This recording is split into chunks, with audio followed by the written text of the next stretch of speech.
crecimiento sostenidos durante los últimos años. Y este 2020 considero que no será la excepción, ¿sí? Si bien la producción acuícola global está creciendo, pero los precios internacionales han estado débiles, factores clave como en la producción acuícola, como son la genética, los alimentos, las instalaciones, la tecnología, la sanidad, han ayudado a soportar el crecimiento de la producción acuícola en México. Dentro del sector de alimentos balanceados, CONAFAB es la agrupación, ¿sí? Es el Consejo Nacional de Fabricantes de Alimentos Balanceados. Es una asociación sin fines de lucro integrada por más de 150 empresas productoras de alimentos para animales y cuyo principal objetivo es brindar diversos apoyos y herramientas que nos permitan a nuestros asociados mejorar sus operaciones cotidianas. ¿Sí? ¿Cómo está estructurada CONAFAB? Por un presidente, el ingeniero Luis Lauro González, y 4 presidentes de los diferentes grupos acuícolas, como es el grupo pecuario, grupo premezclas, el grupo mascota y el grupo acuícola.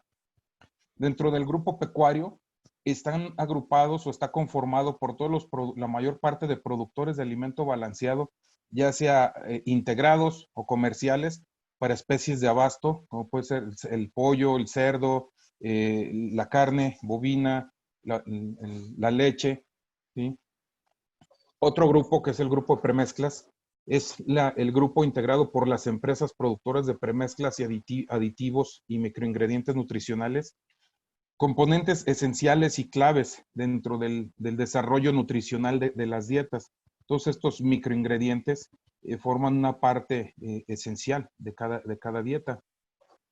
El grupo mascota, ¿sí? Está conformado por todos los productores de alimentos para perros y gatos, y donde este es un mercado que los últimos años ha estado creciendo. Es un mercado muy, muy interesante, ¿sí? Y con un potencial enorme. El grupo acuícola, que es donde nos encontramos actualmente nosotros, es un grupo conformado por algunas de las empresas productoras de alimentos para camarón y peces en México. Y las empresas que conformamos el grupo acuícola, actualmente nos encargamos de producir poco más del 95% del total de los alimentos para consumo nacional. Hay un grupo de proveedores, ¿sí? que son grupos de proveedores de ingredientes o de materias primas, de servicios, ¿sí? Donde también nos dan soporte a la CONAFAB. ¿Qué hacemos?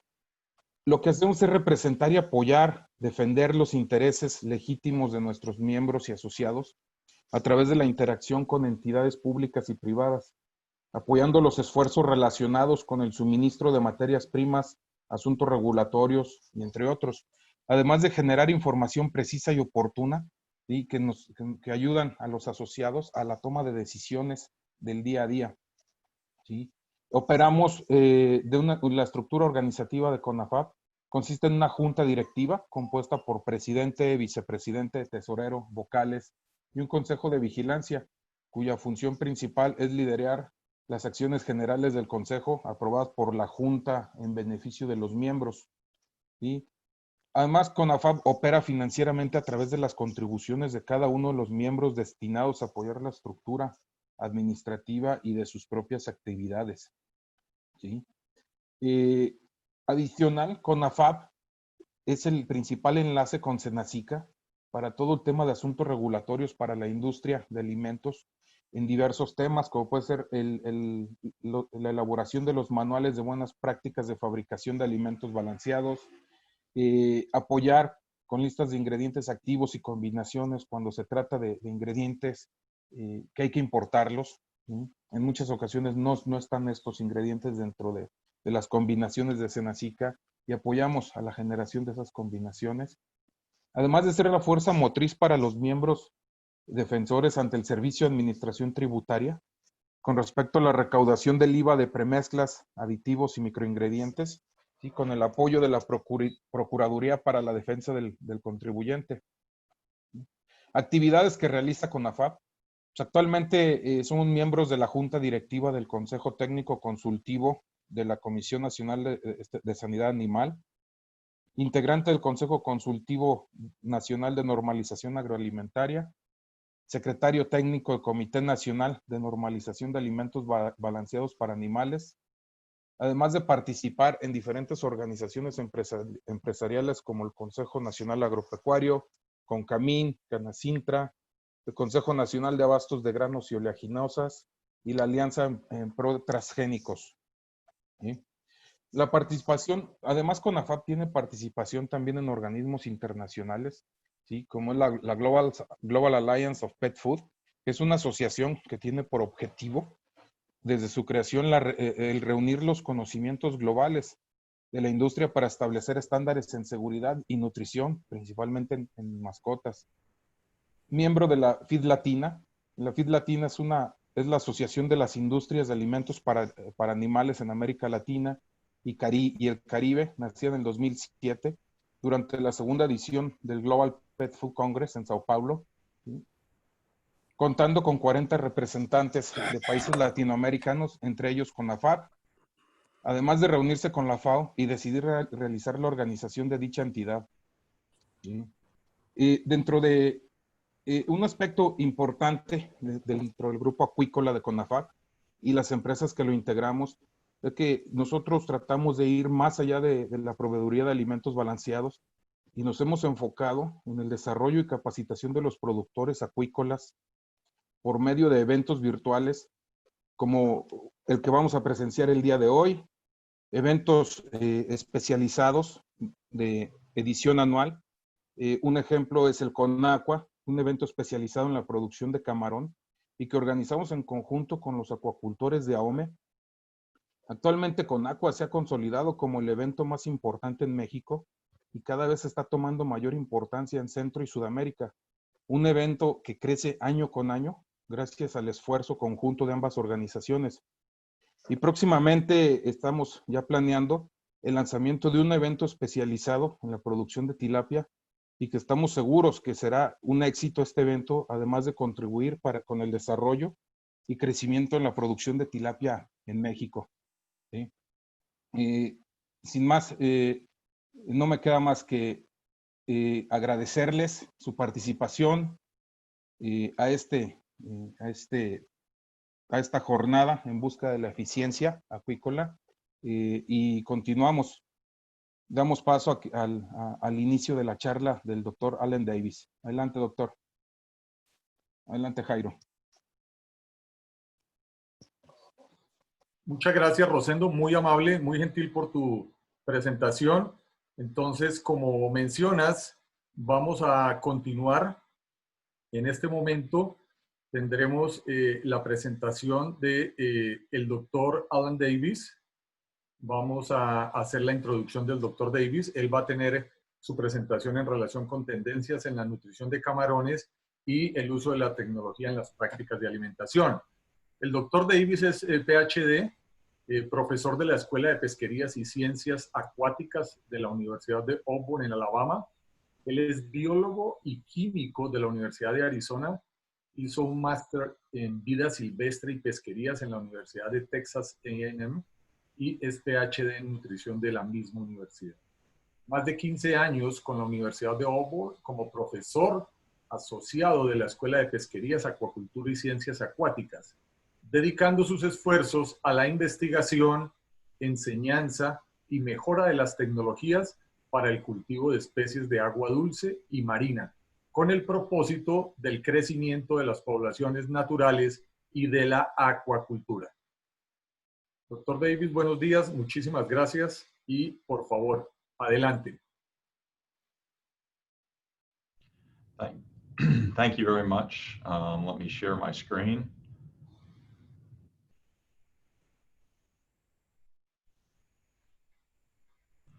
Perfecto. So I appreciate everybody participating in this meeting and hope everybody stays safe. We'd like to share some of our information. Hang on one second, I need to mute. Get back to it.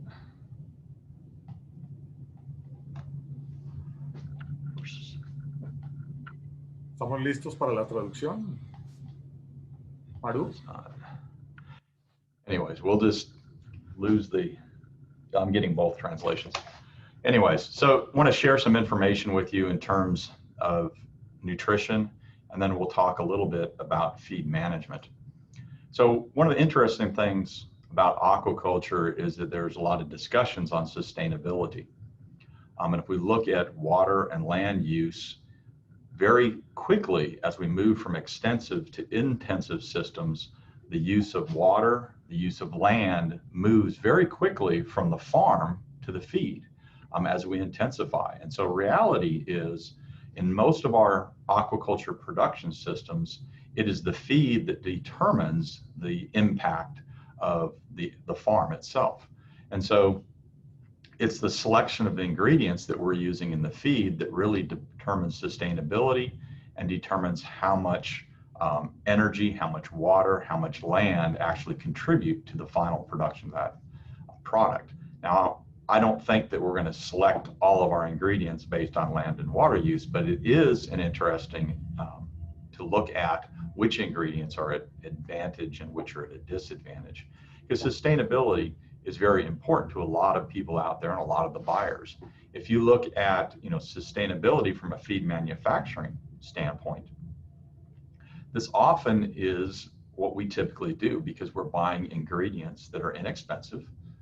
Those ingredients often are those that are expandable, and those are ones that are being produced under ecologically sustainable conditions. And so most of what we do normally in a feed manufacturing process is select for sustainable feeds. But there are exceptions to that, and there are some people who don't like the use of fish meal or the use of fish oil. And aquaculture is the biggest users of fish meal and fish oil. Just like poultry, just like pigs, we're going to remove or reduce the use of fish meal in our feed formulations. If you look at, why is this going to happen? Well, it's very simple. Agriculture is driven by protein sources. The largest protein source available for our animal production is soybeans. And so it's orders of magnitude larger than fish meal, which everybody wants to use in their feeds, as well as other plant-based protein sources. So it's going to be natural that all feeds are going to transition more towards soy-based feed formulations. And that makes sense because soy production is very sustainable. It's done under good agricultural production, and it's a very inexpensive and very efficient feed source. If we look at the use of soy or plant-based proteins as a general term, it's really a continuum, and we're very lucky at the good end, so to speak. Pacific white shrimp, our catfish, our tilapia, these are all animals that are very tolerant to soy. You can use extremely high levels of soy in the feed formulations. But then as you move towards some of our marine species, they're very tolerant to soy, but we still have to use a little bit of animal protein, so fish meal or poultry meal or some animal-based protein source, but we can use a lot of soy. And then at the low end, we do have some animals that are allergic. And what the problem really is that a lot of the salmonid nutritionists, because they're used to having an allergy to soy and other plant-based protein sources, they complain about the use of plant-based ingredients. The reality is the vast majority of aquatic species are very tolerant to plant-based protein sources once we understand the nutrition. Of course, we have to understand the nutrition first before we understand how to use those. If you look at the use of fish meal in terms of quantities, there's about somewhere between 50 and 60 million metric tons of aquaculture feed being produced. And we have about 15 million metric tons of soy and about 4.5 million metric tons of fish going into those feeds. So if you look at that on a percentage basis, it's about 25% of the feed is soy-based on an average across all aquaculture. 7.5 is from fish meal. So actually, right now, plant-based ingredients make up more of the diet than do marine ingredients. And so this trend will continue. Now, do not get me wrong, animal protein will continue to be a good protein source, but its levels will continue to be reduced. And we will move more and more towards plant-based ingredients, not only because of supply, but they're also a lot cheaper to use in feed formulations. Now, if you look at the use of fish meal and fish oil, this is very interesting to me because our use in shrimp is not because of nutritional requirements, it's due to perceived needs. And you guys out in the audience are the reason that fish meal's in a feed, because you're requesting it. It's pretty funny that the biggest user of fish meal is shrimp. Shrimp don't go out and eat fish. Fish go out and eat shrimp. And so there's not a nutritional requirement for fish meal. It's the fact that fish meal is a very good protein source, don't get me wrong, but the farmer requests it. The farmer requests a dark feed. Well, fish meal makes it a feed darker, but we can put in other compounds to also make it dark. There is no effective color. You know, if you think about gummy bears, if you go and eat a gummy bear, can you taste the color? No.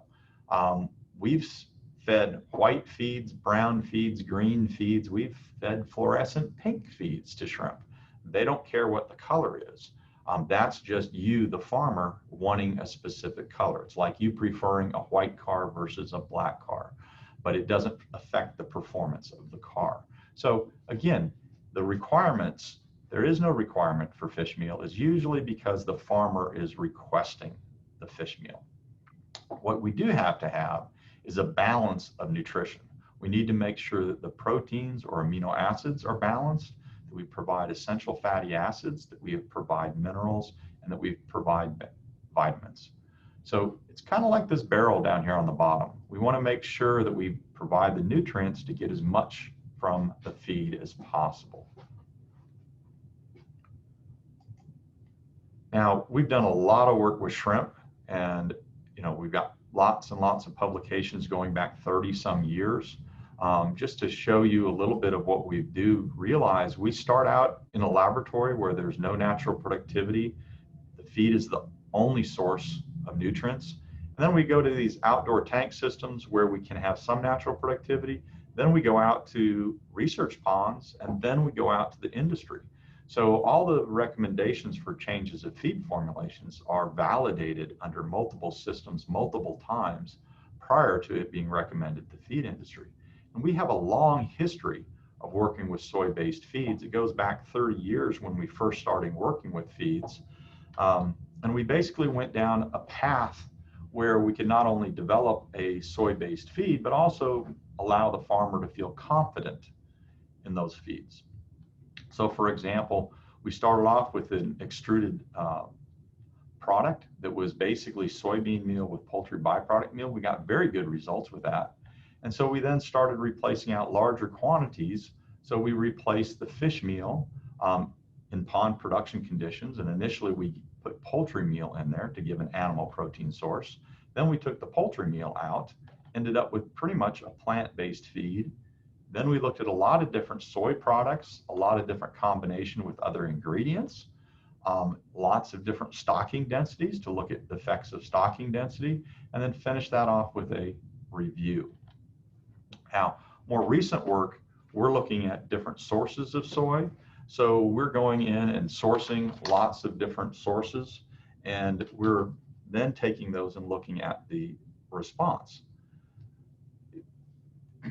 If you look at this, this is 24 different sources of soy. So we have a control and then 24 different sources. And you can see at the reference here, we get lots of differences in terms of growth. This is standardized growth.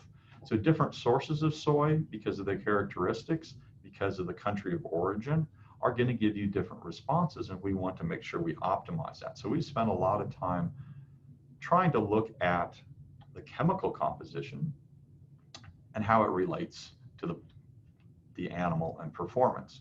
And so as an example, we've looked at cluster diagrams where we have put out,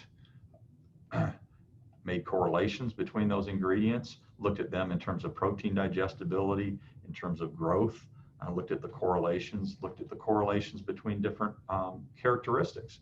And this is all done so that the feed mill can understand how to properly buy a better product and which product is going to give them the best bang for the buck, so to speak. So for you, the farmers, that they can source the least costly ingredient with the best quality. And we got lots of data in looking at what these characteristics are to help the feed mill make better decisions. And we've looked at a lot of different things from genetics, processing, to improve the performance of the shrimp on these different varieties of soy and the different processings for soy. And we've come to a lot of different conclusions. I'm not going to spend a lot of time on that. But for example, raffinose and stachyose, which are two poorly digested carbohydrates, we found very good correlations there. So the breeders are now removing that from soy products so that they'll improve the soy. And so soy is one of the interesting feed sources out there because they're continually looking at how to improve the product, not only on the farm, but for the person who's using the byproduct, so the soybean meal, how to make it better for your animal in terms of digestion, in terms of growth, in terms of cost effectiveness. And so it's lots of work has been gone into that. And we do a lot of work with soy-based products. And so if you look at fish meal here on the left, it's very high in protein and it has very good levels of lysine and methionine.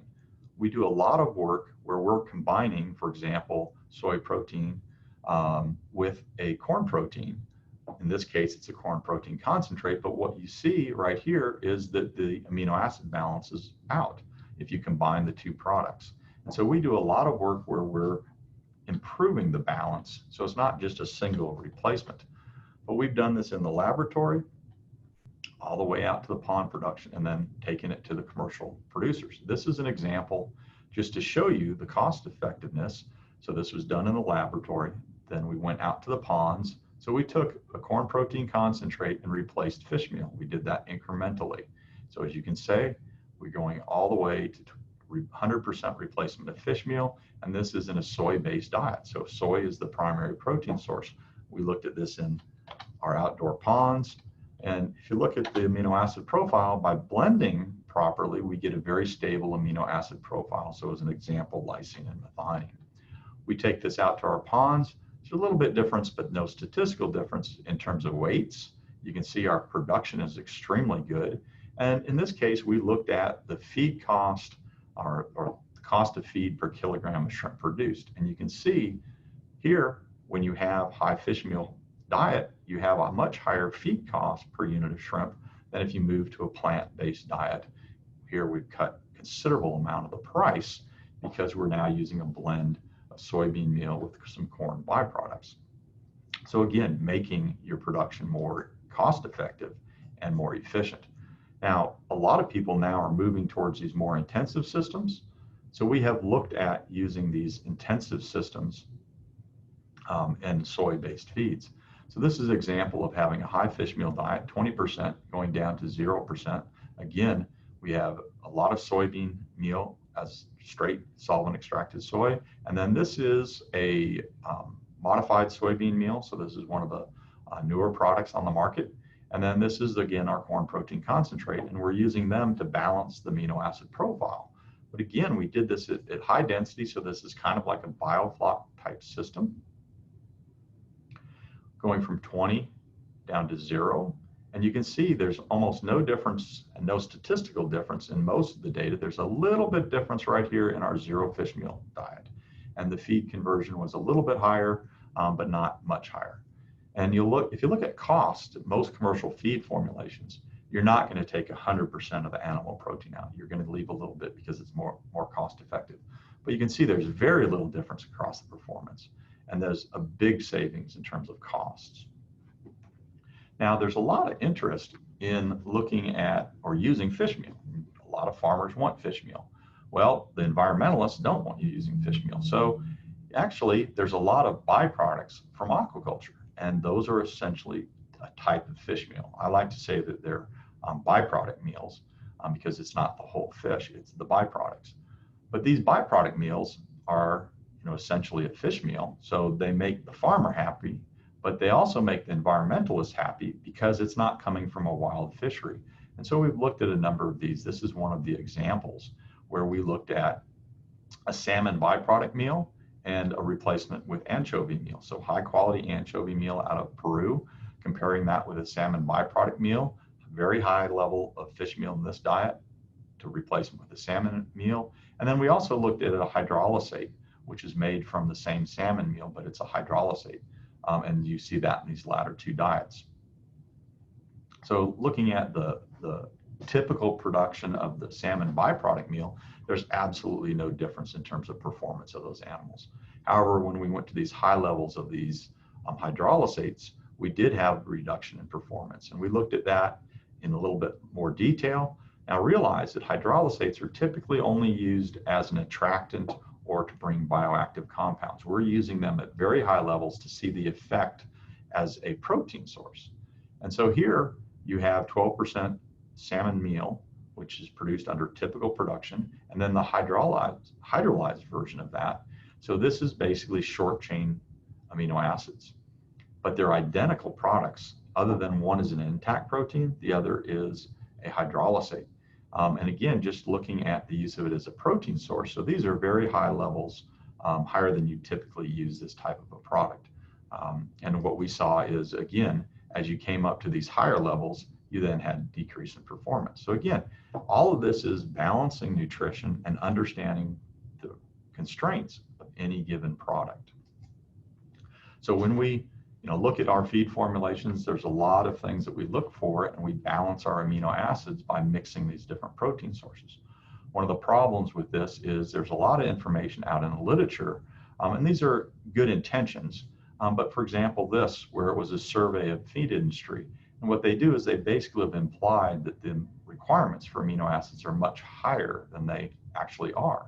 If you use these requirements in a feed formulation, all you do is end up costing you more money. So it's very critical that we understand amino acid requirements. And unfortunately, in shrimp, there's a lot of not so great data, we'll just say, in terms of amino acid requirements. We've looked at this under a number of different trials, and the amino acid requirement for methionine for shrimp is actually much lower than most species. And so that's probably the reason the literature doesn't have a lot of agreement. This is just a quick example of us looking at methionine requirement that's very low, looking at different sources, both intact proteins and different sources. And we find that we're not getting a big response. And again, the reason for that is the requirement is quite low.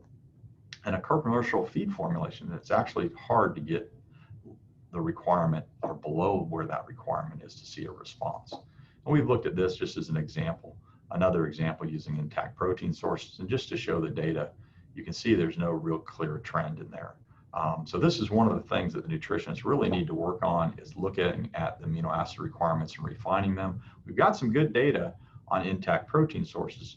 We've got some good data on where we think the requirements are, but what I'd say is we don't have those classic studies, and we haven't validated those studies. And so this is an area that I think we need to work on, but we do have some very good estimates of where they are. And to me, that's not a big issue.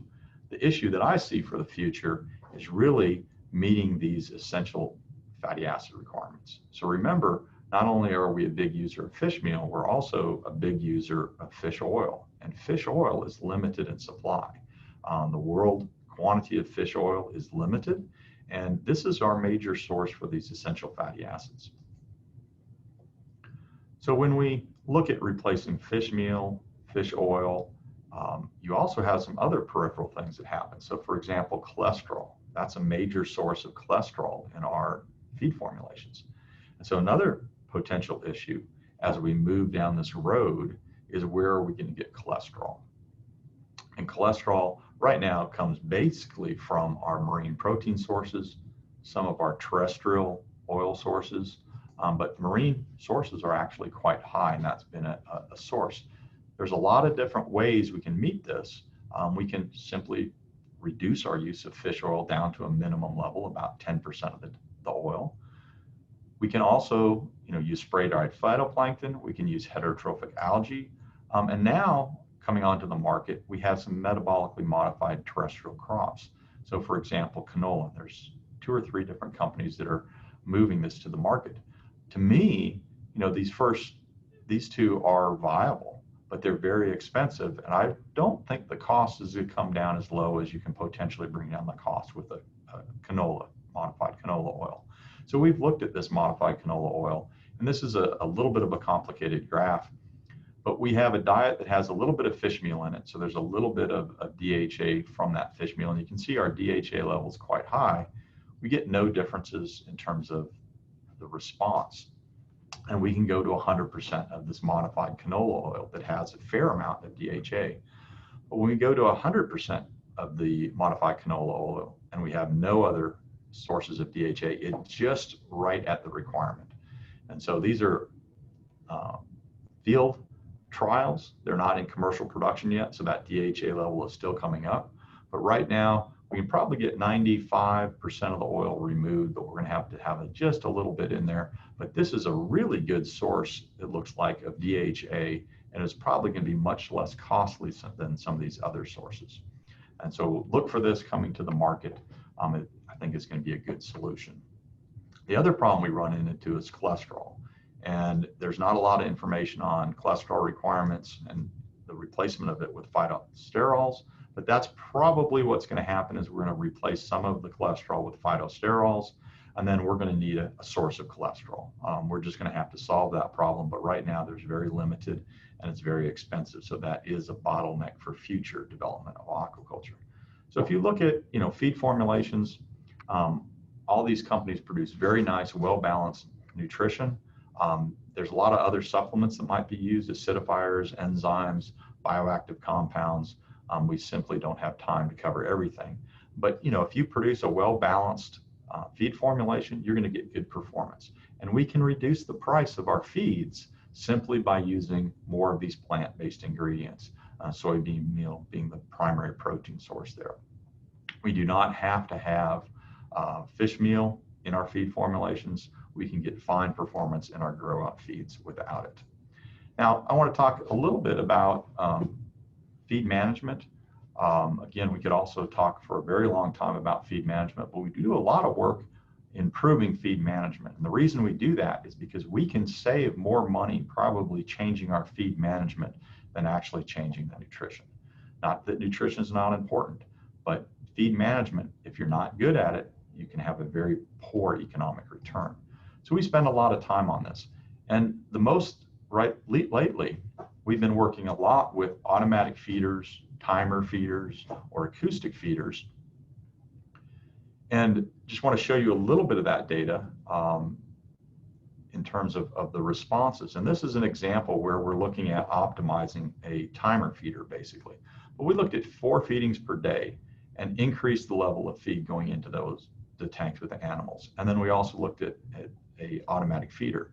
And what we've been able to do is you can back calculate where natural productivity is. And oftentimes people don't realize how much food actually is coming from natural productivity if you have a system that has feed going into it. But in this example, we indicated that 26% of the growth of the animal was coming from natural productivity. So that's a lot. So if you're not managing your feed, you're missing out on the use of that. If you're managing your feed properly, that is contributing and reducing your feed conversion. So it's very important that you optimize things. So we've looked at a lot of different feed management strategies, and I'll summarize a little bit for you. But if you look at our traditional feed management, really what we're doing is post-responsive. And I think probably a lot of people understand this more with COVID going around. If you're out in public and you're COVID positive, you're not doing anybody any good. So you want to be tested early before you go out. It's like going to the doctor. If you go out to the doctor after you're dead, it doesn't do you any good. So testing and protection has been very critical. But all of our feed management, or most of it, is post-responsive. So we're looking at something after it's already happened, as opposed to real time or when it's actually happening. So we've done a lot of work with acoustic feed management. And it's pretty cool because it's a real-time management tool. And for those of you who haven't seen what happens to a shrimp, you can see on the upper corner right here. So I don't know if you could hear that, it's very low, but you can see down here, the mandibles coming together. And then up here on the right-hand side, you can hear and see the click. And as a shrimp eats, it actually makes a noise. So these mandibles come together and make a clicking noise. And what we find is that is a very interesting management tool. It's very distinctive. You can actually make a recording of that and describe it from its sound description and the energy that's produced. And a lot of the noise we hear only part of it. A lot of it is at a frequency that we can't hear, but we can use it in management. And this has been used from extensive ponds to very intensive ponds. So this example is a very intensive pond. So you can see this is at 100 per meter. This is in a closed system. But if you look at, the frequency that's produced, you do have background noise. Your aerators produce noise. There's lots of things in the aquatic system that produces this background noise. And then when you actually add feed, you get additional noise. So you can see on the right-hand side, this is after feed's been added. There's a lot more noise going on.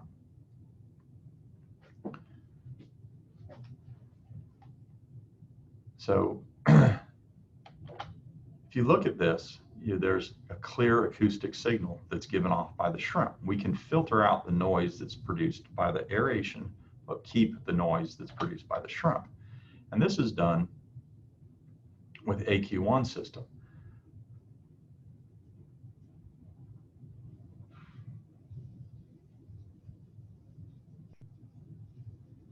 So if you listen to this, and I'm going to back it up and come back in again, you'll hear, hopefully, very low noise, then you'll hear this swoosh. That's them throwing the feed, and then the noise goes up. Kind of sounds like, rain on a building or a fryer going off. So let me back up and come back into that slide, and it'll auto start.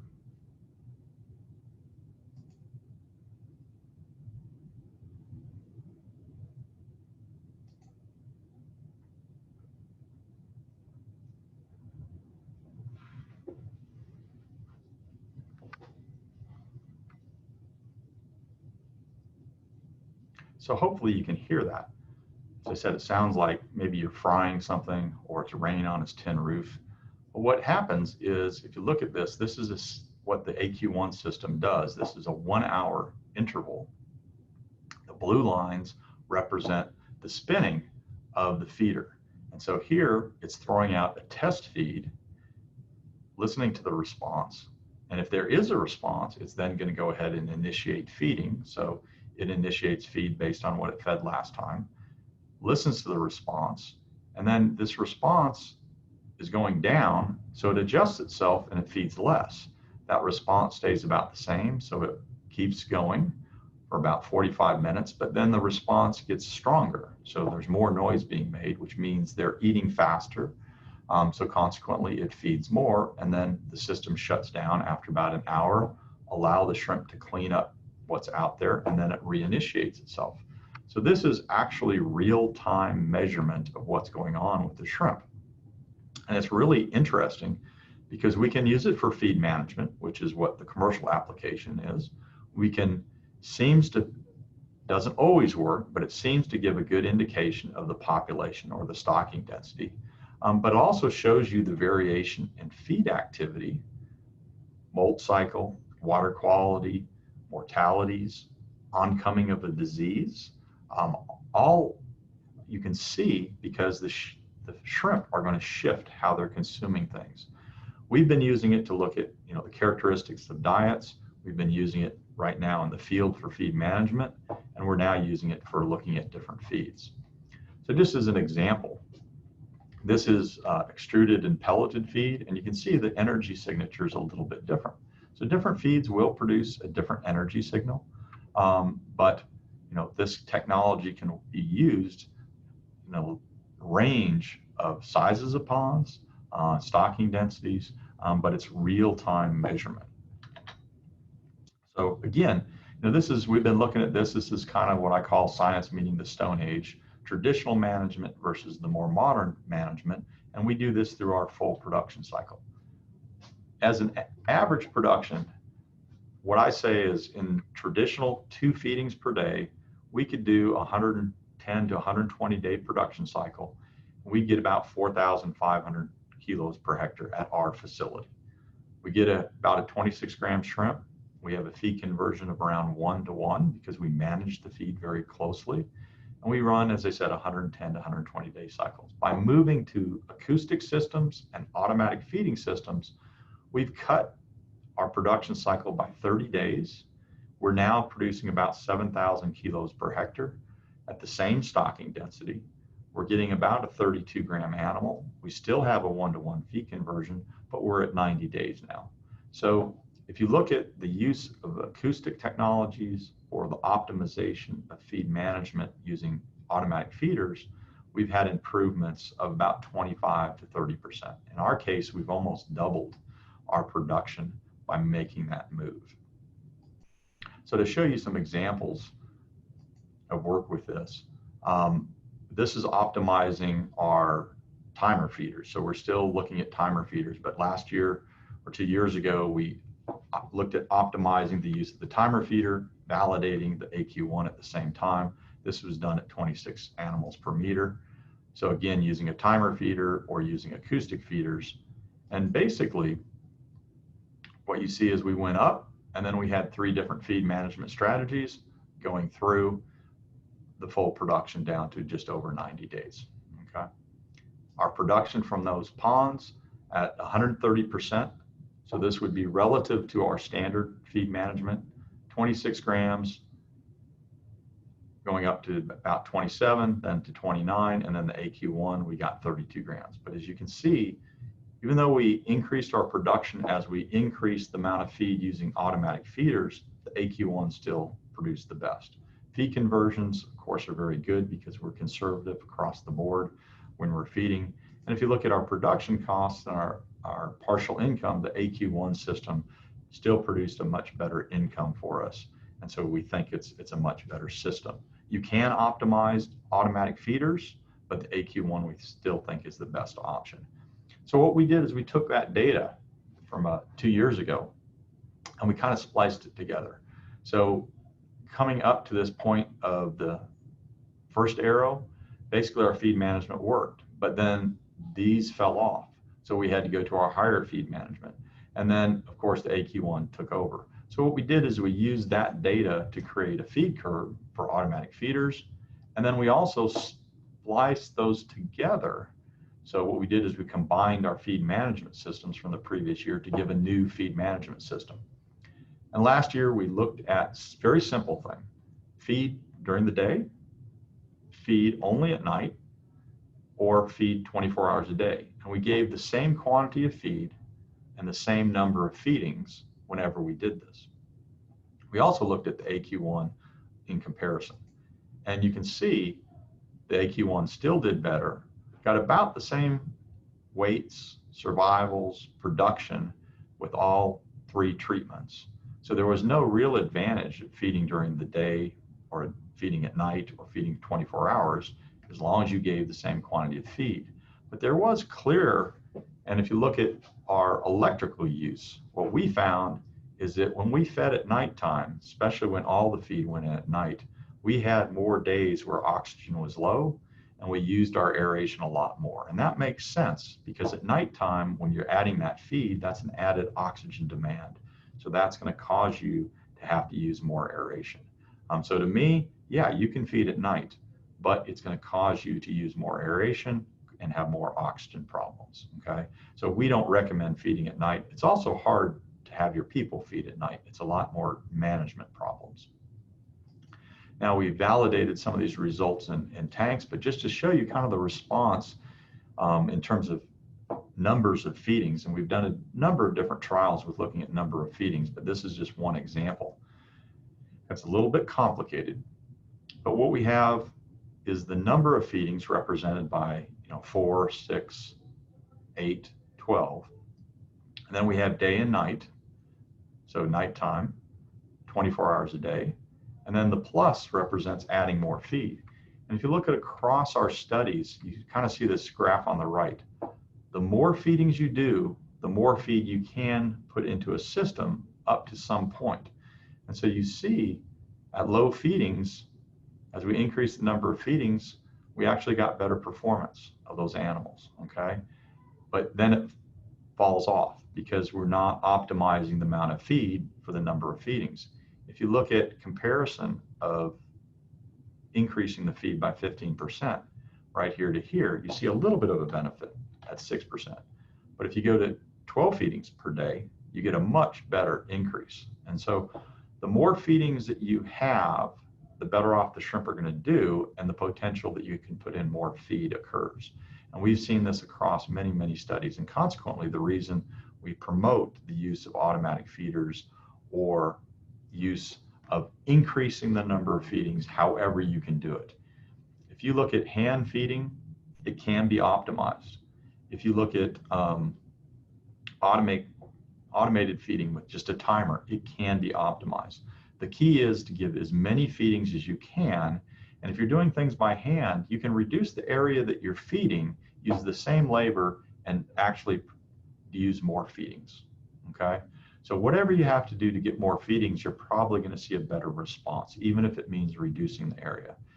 And then if we move to timer feedings, where you can do many, many feedings, you need to re-optimize how much feed goes into the system, because they potentially will eat more feed. Of course, if you're using the acoustic system, it's going to do that for you. So we've seen, a great value in using the acoustic systems as a real-time feed management. We've seen that, we can go to 50% soy in a feed formulation and remove all of the fish meal or animal protein if you would like, and had great performance. We've done this for probably a good 15 years, and we're running this year right now. Now, we've done a lot of work with feed management. We've done a lot of work with nutrition, and we're happy to share that. This presentation, I'm sure, will be shared with y'all.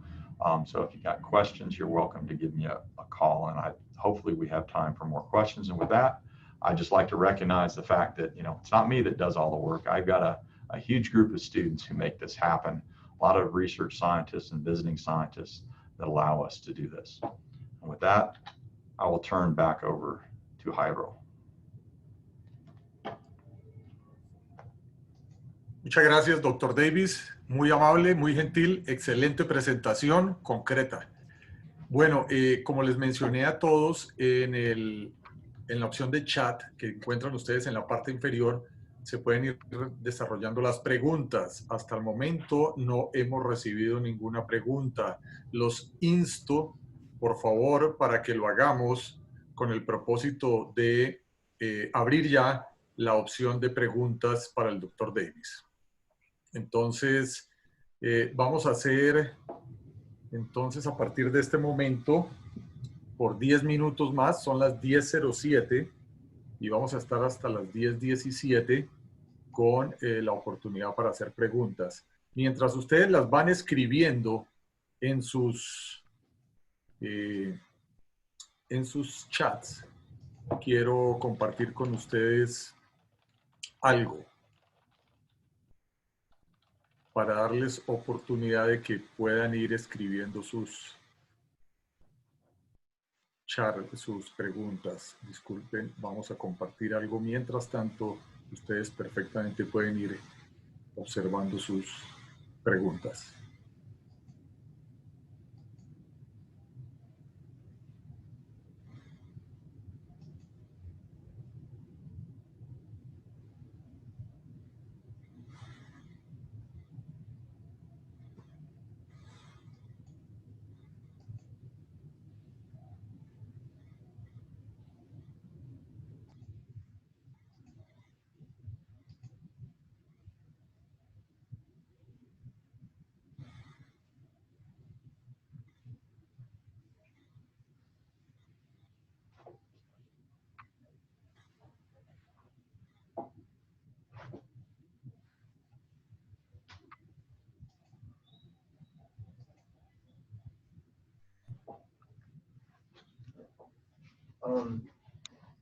This might be a weird question, but do you have a picture of like a pumping station from a farm in Ecuador that's pumping water?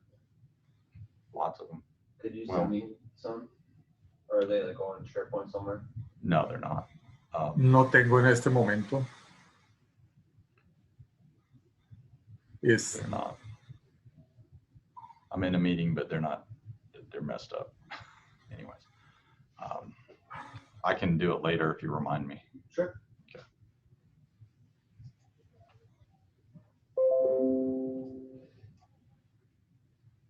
I'm getting nothing across there. Anyways, I'm listening with one ear. Oh, okay. There's no audio. That was but I do have, I have from Mexico. Does it have to be from Ecuador? We're writing up all the data. Lo que pasa es que no tenemos tiempo en este momento. I mean, I probably do, but I mean, the ones that I use are my thought processes. They're from. If it's, I mean, if it, I don't think it. Ok, entonces estamos pendientes para la sesión de preguntas.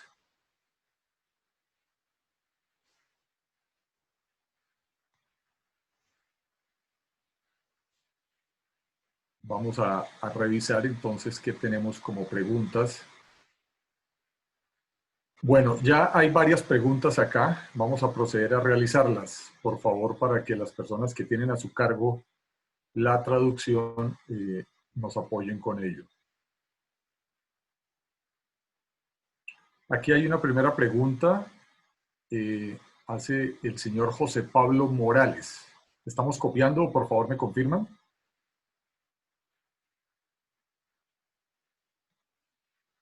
¿Copiamos?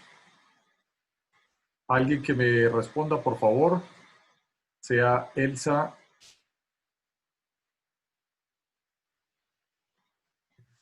Se escucha en canal en inglés, en idioma español. Gracias. Gracias, Gerardo. Ok, bueno, entonces aquí hay una primera pregunta del señor José Pablo Morales. ¿El AQ1 funciona también en camarones de altas densidades, más de 300 camarones por metro cuadrado?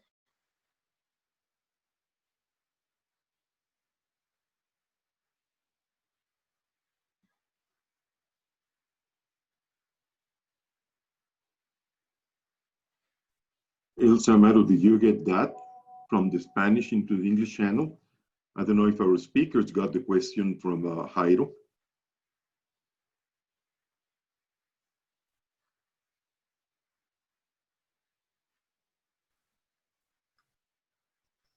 Jairo, ¿me escuchas en este canal en español? Sí, estoy en canal español, correcto. ¿Qué deseas? Estoy checando, creo que no está llegando la traducción y la traducción de la pregunta a los speakers. Ok. Por favor, Doctor, agradezco a Elsa o agradezco a Maru también, a la persona que tenga a su cargo la traducción para el doctor Davis.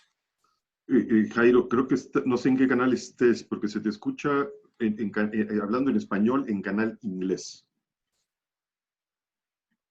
¿Puedes verificar tal vez tu canal? ¿Desean que repita la pregunta? Bueno, el señor José Pablo Morales pregunta, ¿el AQ1 funciona también para camarones en altas densidades, más de 300 camarones por metro cuadrado?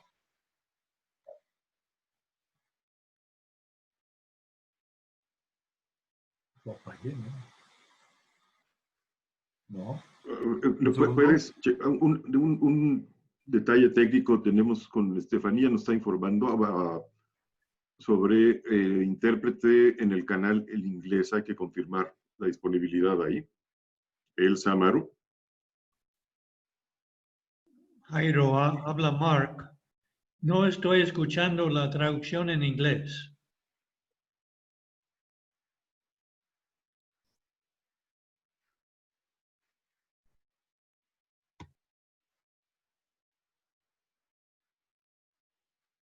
Me llama la atención porque ella figura como traductor y no debería haber ocurrido eso. Yo no puedo quitarle el mute. Me indica ask to mute a Maru. Maru, Jairo, Estefanía, ¿ustedes lo pueden hacer? Ya está. Ya está. Ya está listo. Repetir la pregunta, por favor. ¿El AQ1 funciona también en camarones a altas densidades, es decir, 300 camarones por metro cuadrado?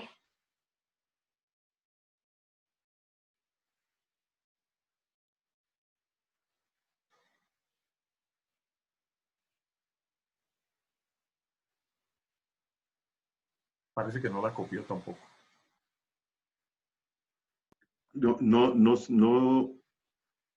No sé si recibió, pero no se tradujo al inglés. Y Jairo, yo te sigo escuchando a ti cuando hablas en español en el canal en inglés. Yo escuché que Maru hizo la pregunta en inglés, pero no sé si el doctor Davis copió. I'm in the English channel. Dr. Davis, did you got the translation from the question? No, Iron no la recibió. Ok. No la recibió.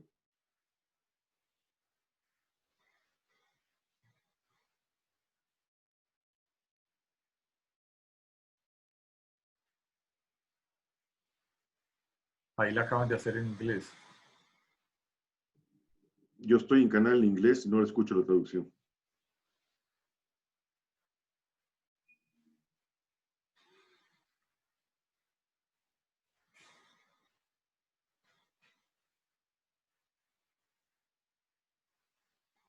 Elsa. No funcionó. Dice que no escucha.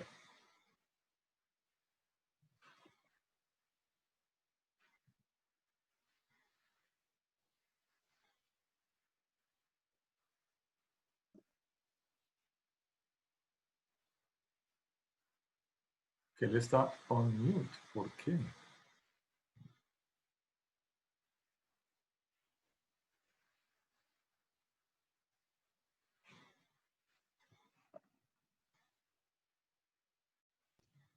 Okay, there we go.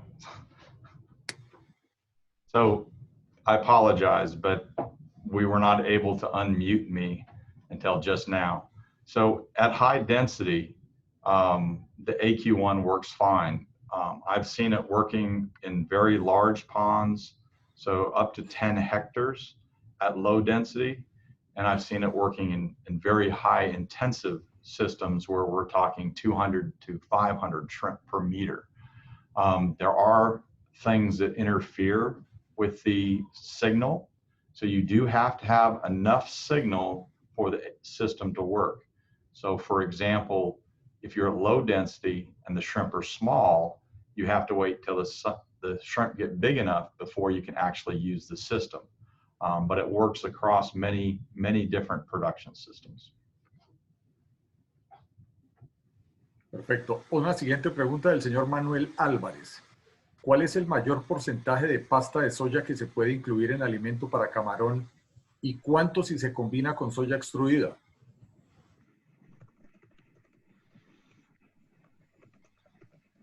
So in terms of the use of solvent extracted soy,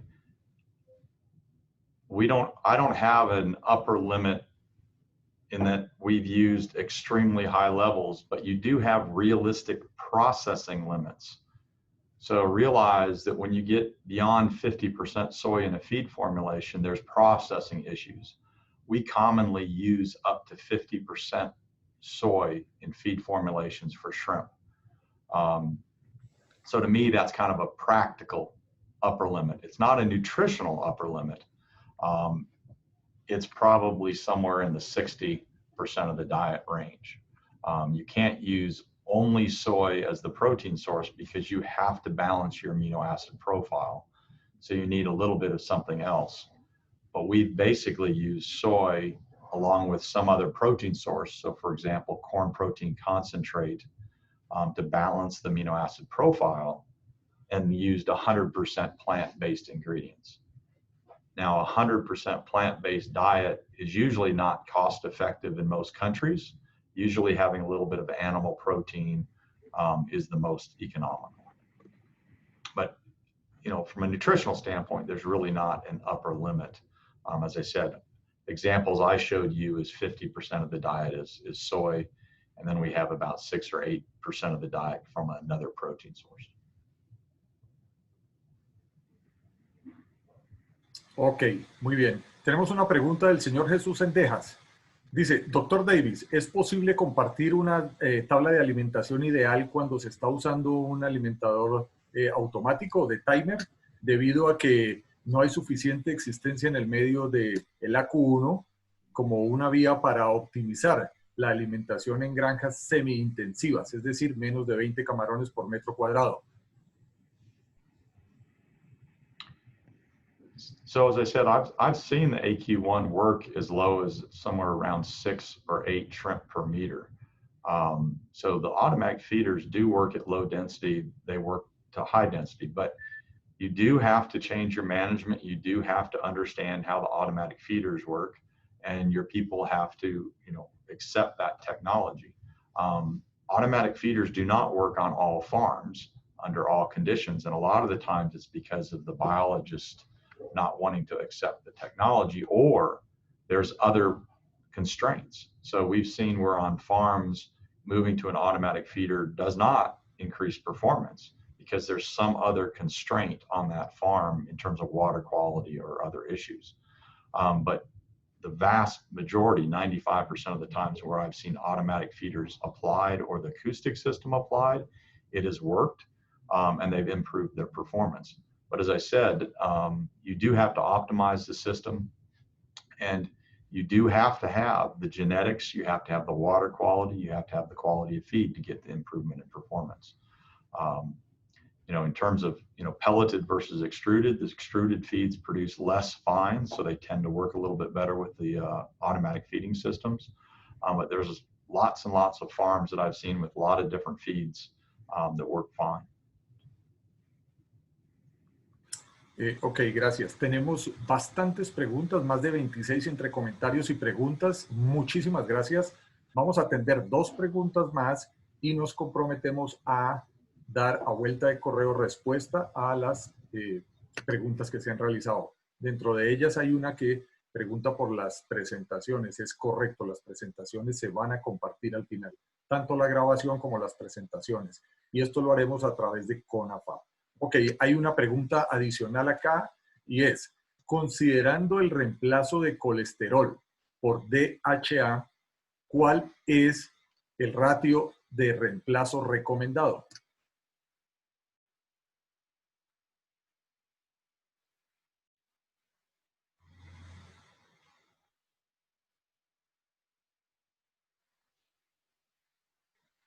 Otra vez, no pudo escuchar.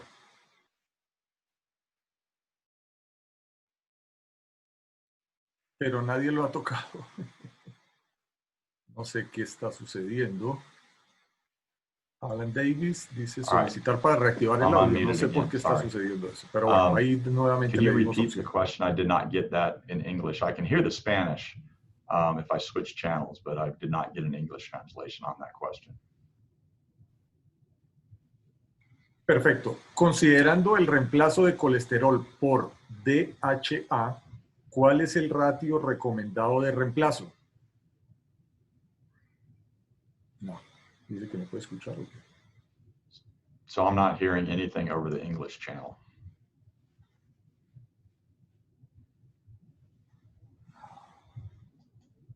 Alguien, por favor, si alguien está tocando esa información, porque igual sucedió con el Dr. Davis y el de Maru, estoy tratando de localizarla acá.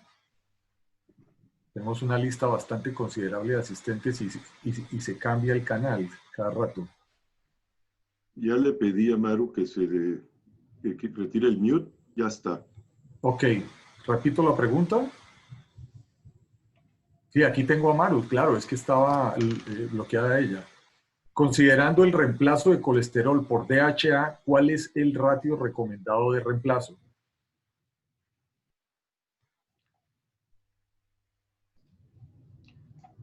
Okay, not sure if the question was translated or properly or you misunderstood. Essential fatty acids do not replace cholesterol. They're different requirements. So the example I gave you where DHA is coming from some of our modified canola oil, that is only a DHA replacement. Right now, in terms of cholesterol, the requirement for cholesterol is about 0.1 or 0.15% of the diet in that range. And there's nothing that's really going to replace cholesterol. Now, phytosterols are similar compound to cholesterol. There's not a lot of data out there, but it looks like that some of the phytosterols will replace part of the requirement, but we don't have enough data to say how much of that will be. But it's pretty clear that the phytosterol will not replace all of the cholesterol, but it does look like it'll probably replace part of the cholesterol.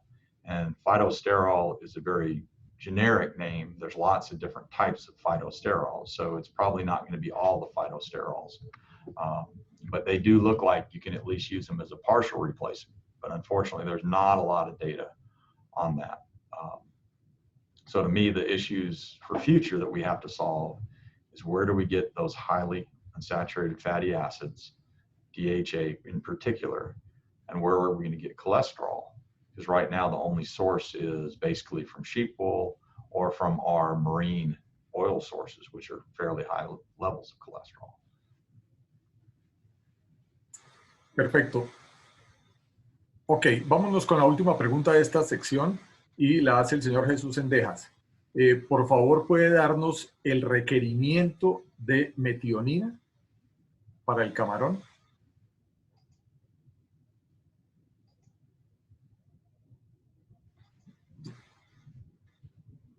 Sí.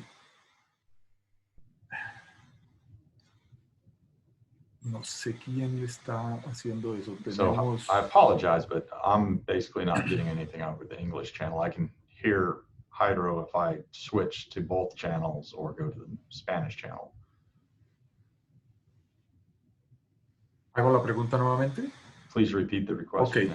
Es del señor Jesús Sendejas. Dice, doctor Davis, usted mencionó metionina. El requerimiento para camarón ha sido sobreestimado más de 0.8. ¿Podría decirnos cuál es el requerimiento real entonces? ¿Un menor valor entre qué cifras? So, you know, let me slide back to that slide real quick. So if we're talking about a 35%, depending on how you want to look at this, the total sulfur amino acid requirement is slightly less than 2.8% of the protein. So that would be methionine plus cysteine. And so it's probably less if you're talking about a 35% protein diet than 0.6 in terms of methionine.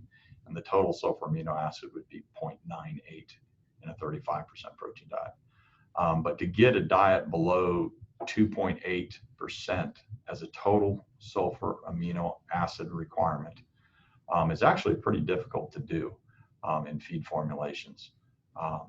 But it's going to be a little bit lower than that, but that's the ballpark. And there's a number of people who've got some pretty good data on that.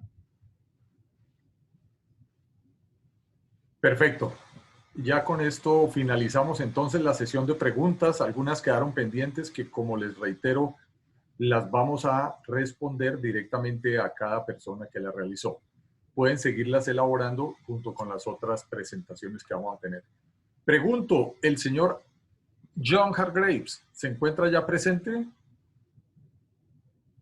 John, ¿está usted presente?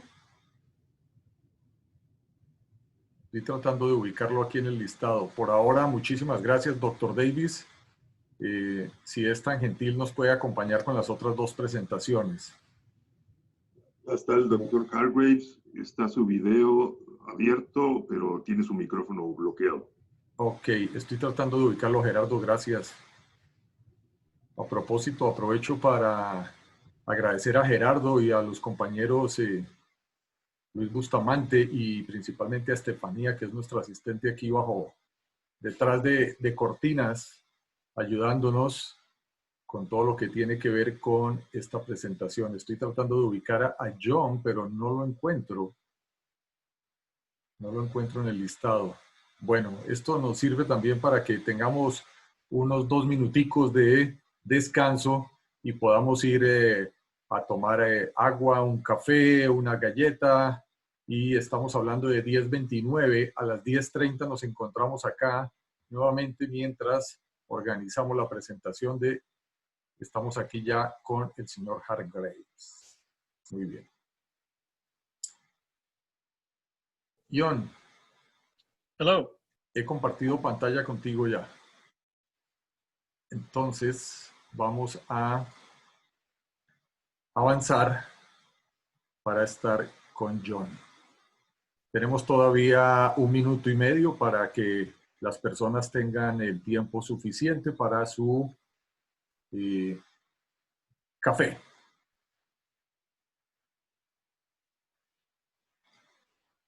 Ok, vamos a tener entonces la presentación del doctor John Hargraves acerca de las mejores prácticas de manejo en la producción acuícola. Son las 10:30, voy a tomar un minuto para leer su currículum. El doctor John Hargraves es un consultor independiente de la compañía Aquaculture Assessments LLC.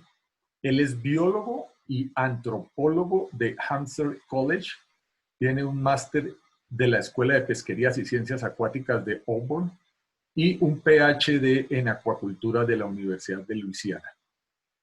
John es un experto en acuacultura con más de 40 años de experiencia en investigación, enseñanza y desarrollo. Durante los últimos 13 años ha sido consultor independiente en proyectos de desarrollo y acuacultura comercial. Tiene experiencia en gestión de calidad del agua, evaluaciones de diseño de ingeniería y mejores prácticas de gestión. Igualmente una amplia experiencia internacional en América Latina, África y Medio Oriente, donde ha trabajado con peces, crustáceos y crustáceos comercialmente importantes en una amplia gama de sistemas de producción marina y de agua dulce. John también es editor en jefe de la revista World Aquaculture, una publicación trimestral de la World Aquaculture Society. Ok, John, damos entonces paso para tu presentación. Ya puedes en este momento compartir la pantalla.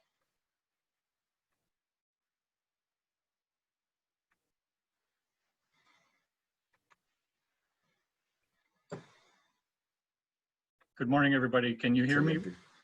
Iro, can you hear me? Escucho. Okay. Perfecto. Let me make one small adjustment. First of all, good morning to everyone. And I know this is a very difficult time for everyone who is producing fish and shrimp in the world, with the market situation being what it is. And I hope you are all healthy and safe, as well as your families and friends and your workers on the farms. So I've been asked to talk about best management practices for aquaculture. This is really a huge subject. We could spend easily 3 hours, maybe even one whole day, talking about best management practices for aquaculture. So in preparing this presentation, I've had to be very selective. And so on some topics, I'm going to be rather superficial. On other topics, I'm going to choose a few specific things to talk about. And on other topics, I'm going to maybe go into a little bit more detail than you are interested in. But these are the themes that I'm going to talk about: production risks, diseases, genetics, seed quality, environmental management, carrying capacity, and production system management. So let's get started. You know, the title of this day is looking for efficiency. So it's probably good that we have the same idea about what is efficiency. And very simply, it is the output per unit input, and essentially doing more with less to be more productive, more efficient. And so really the focus should be on, at this time, especially with the problems with marketing and COVID, that we should look at the inputs that have the major effect on cost. And very obviously feed is one of those, but seed as well, PLs and fingerlings, labor, capital, anything that has a major effect on costs should be examined at this point. And for those of you on your farms, you should be looking at your balance sheets to look at your cash flows and see how efficient you are to determine how much dollars you spent on feed for every kilogram of fish or shrimp that you're producing, and do that for all your major cost items. There's also this concept of technical efficiency, and this is the ability to obtain a maximum outputs from a combination of a given set of inputs. And I like to think about this in terms of what is called the yield gap. So this is really the difference between what is actually being achieved to what is potentially achieved and what has been produced by the best farmers or on experiment stations and so forth. That's the yield gap, and we want to try to close that down and become technically more efficient. The other piece to frame this discussion is this idea of risk, and risk is basically a balance between, on the left side here you have hazards, okay, and when most people think of risk, they're actually thinking about hazards, and these are, you know, the bad things that can happen to you, and for hazards there's the probability of an occurrence, and you can see that indicated here on the left side, as well as the severity, the consequences of that hazard. And you can see that this is the classification system for different kinds of risk. And balanced on the other side of that is your vulnerability to risk, your susceptibility to risk, as well as your capacity to adapt and to manage that risk. So you have these two factors sort of balancing each other out. And so this is also another way to frame this discussion of efficiency, as well as best management practices to minimize risks, production risks. So here I have a whole list of production risks. I'm not going to read them all. I maybe should have put this in Spanish so it would be easier for you to read. But a lot of the major production risks are related to diseases and breaches of biosecurity that can lead to diseases. But also, you know, what's happening on the farm in terms of how you're managing the feeding and water quality, input quality with seed and feed, etc. So these are all major production risks. And you have different approaches to manage those production risks. You can produce at the lowest possible cost, and this is really what people are trying to do now with the market prices being so low. You can adopt new technology, take a different marketing approach, take a look at your liquidity. Basically, this is your cash flow, and other approaches. I recommend to many producers that you should conduct an annual risk audit where you can identify and manage risk. And so take a look at this chart here at the bottom, and then you kind of look at your risks as I've defined here on the left-hand side, and see how you stand, and do that every year. And this should help you manage the risks as they come. Okay, so in aquaculture, we have kind of a chain, and we have a number of different aspects of that chain that are linked. And I want to talk about some, not all of these aspects, but just touch on some of these aspects. You really have to take care of all of these things in order to have a successful aquaculture farm.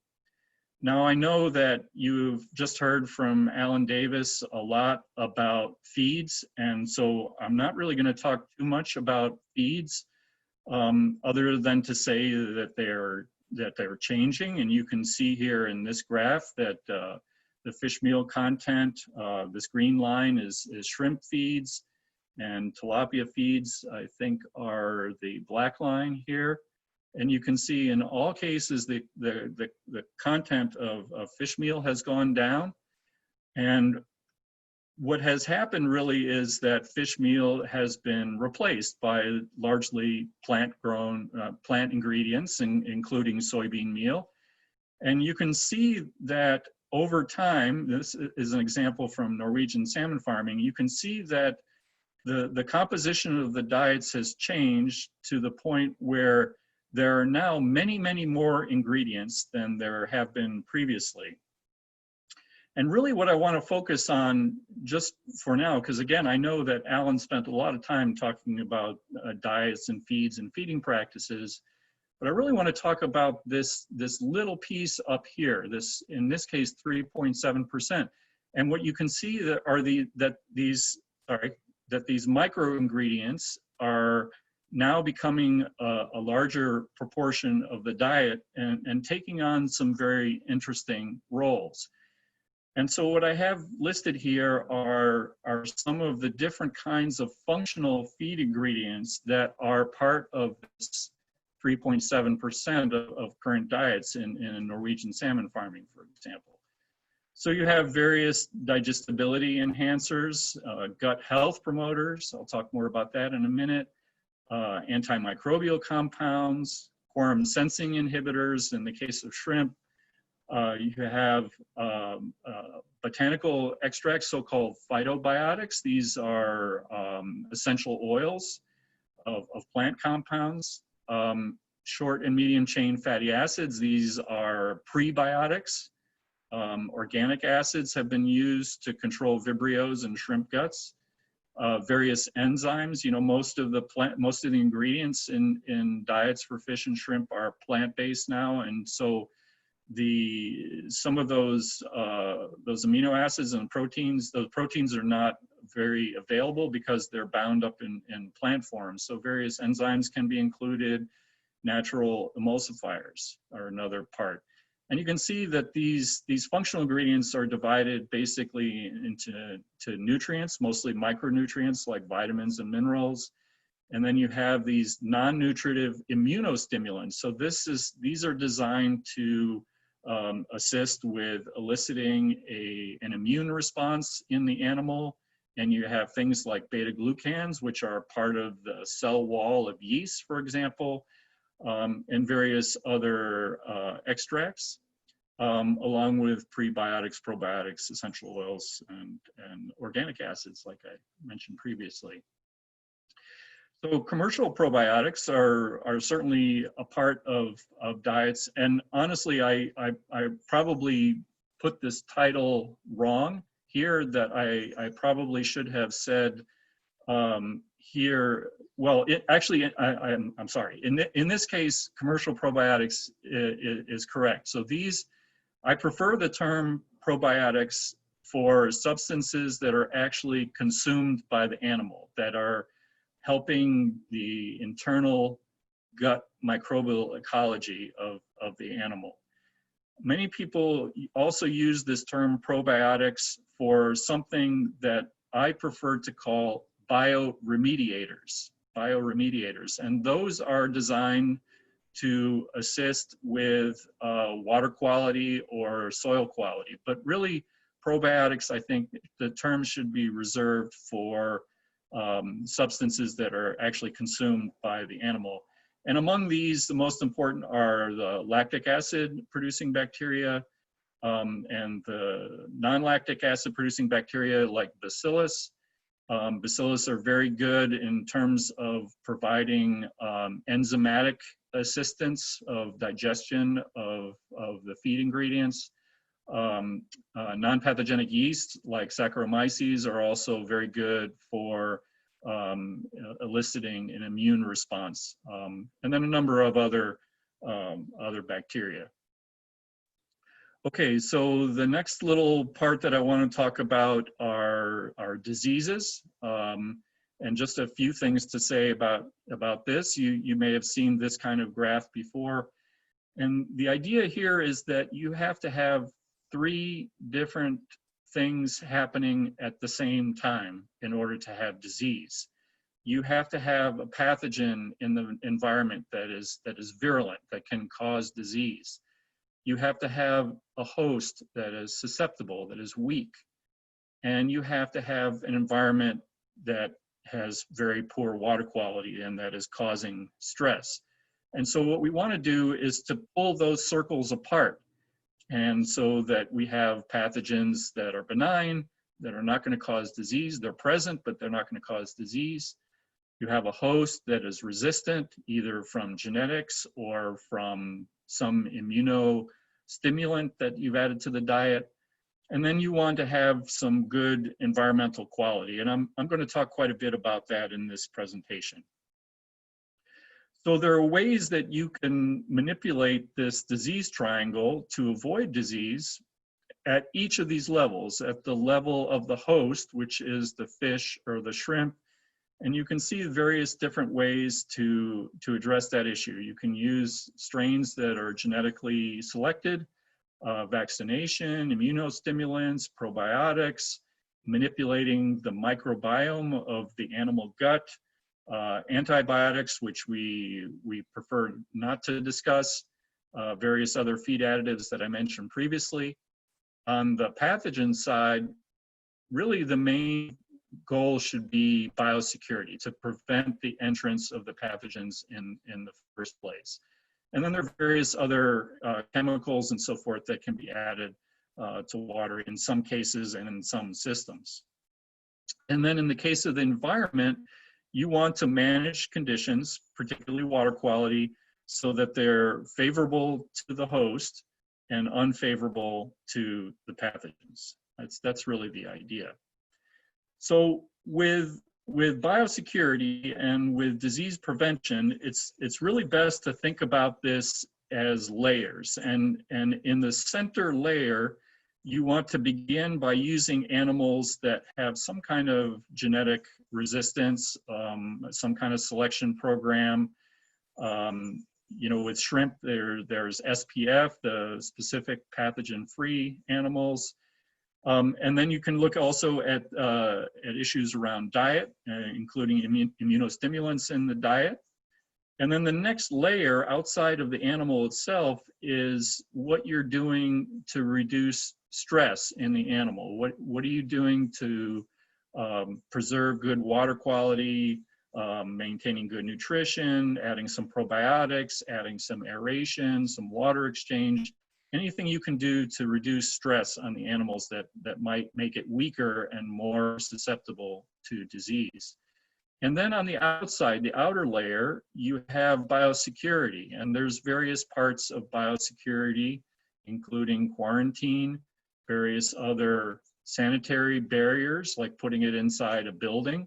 And this has definitely been a trend in shrimp farming, using liners so that you don't have contact with the soil, various water filtration systems, disinfection, closed systems, or recirculation. All these are options that provide better biosecurity than more open systems. Closed systems provide better biosecurity than open systems.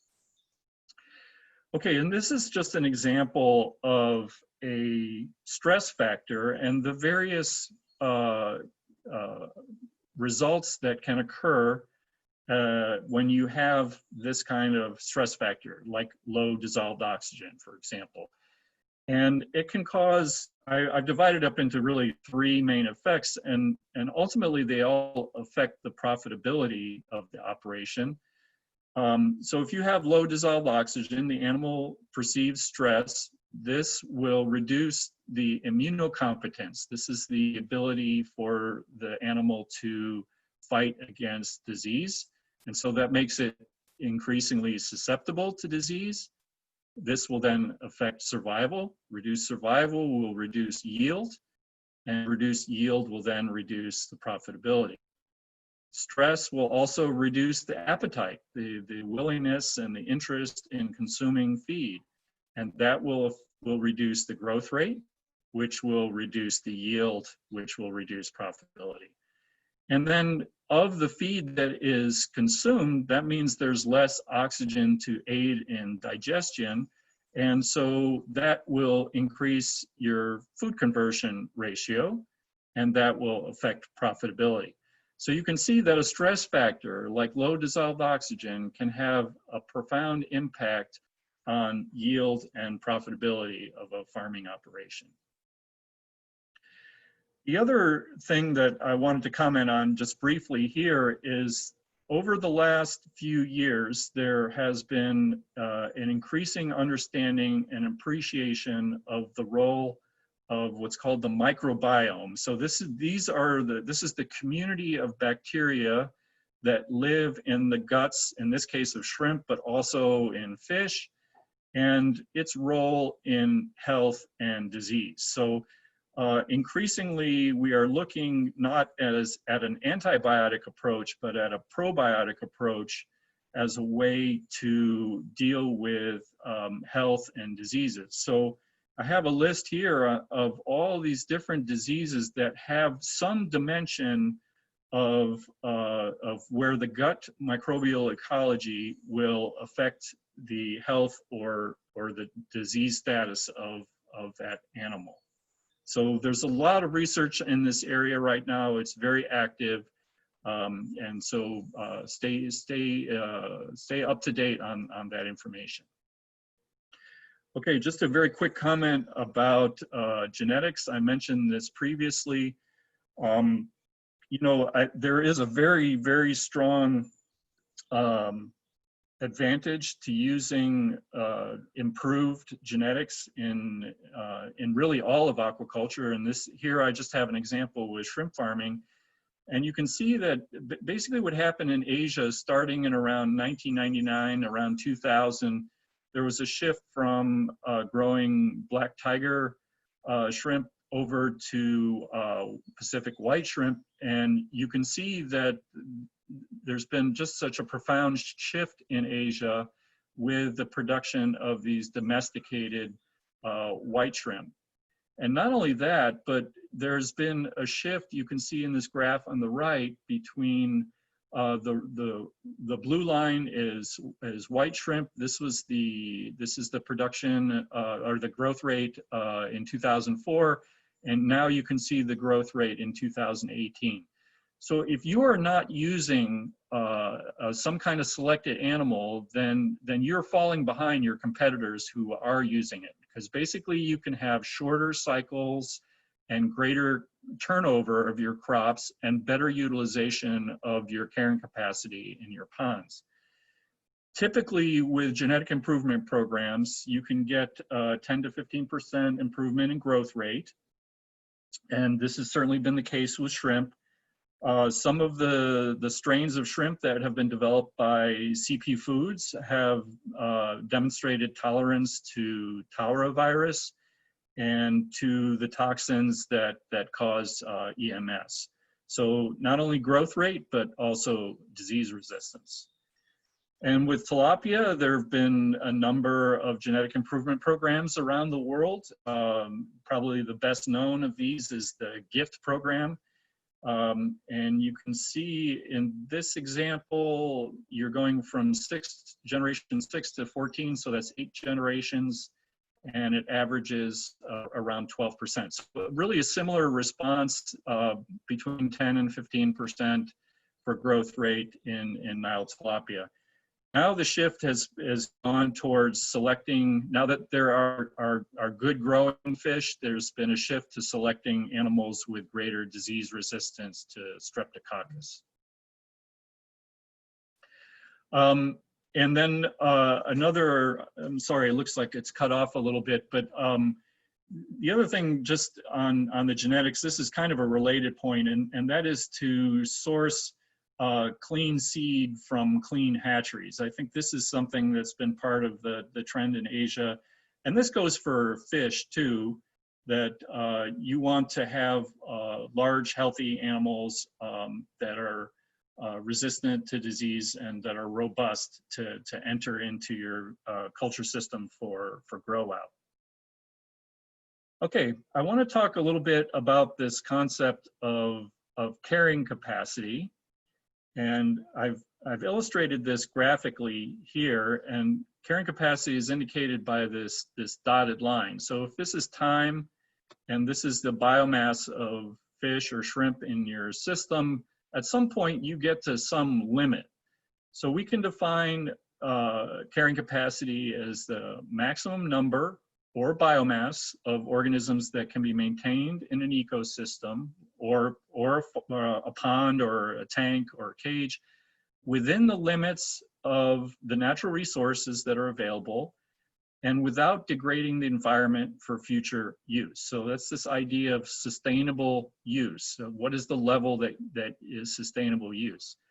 Another definition is the biomass that a particular environment will support without environmental degradation. or unacceptable change. Now, the key part about this is that you can reach a certain level of carrying capacity, but then you can change that level of carrying capacity by changing the technology, changing the approach that you're using to grow the fish or shrimp. And I've got a number of examples of that here. I think Vietnam is actually a very interesting case study for understanding shrimp culture in, how it could be applied in really any country. And what you see here is there are 6 different ways that shrimp are being grown in Vietnam.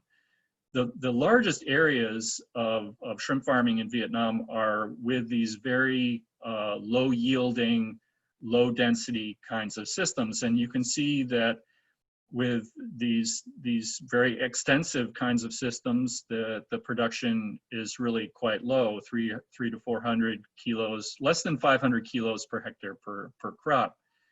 And then you have systems where you're mixing rice culture with shrimp culture, and where they're growing shrimp in canals around the rice fields.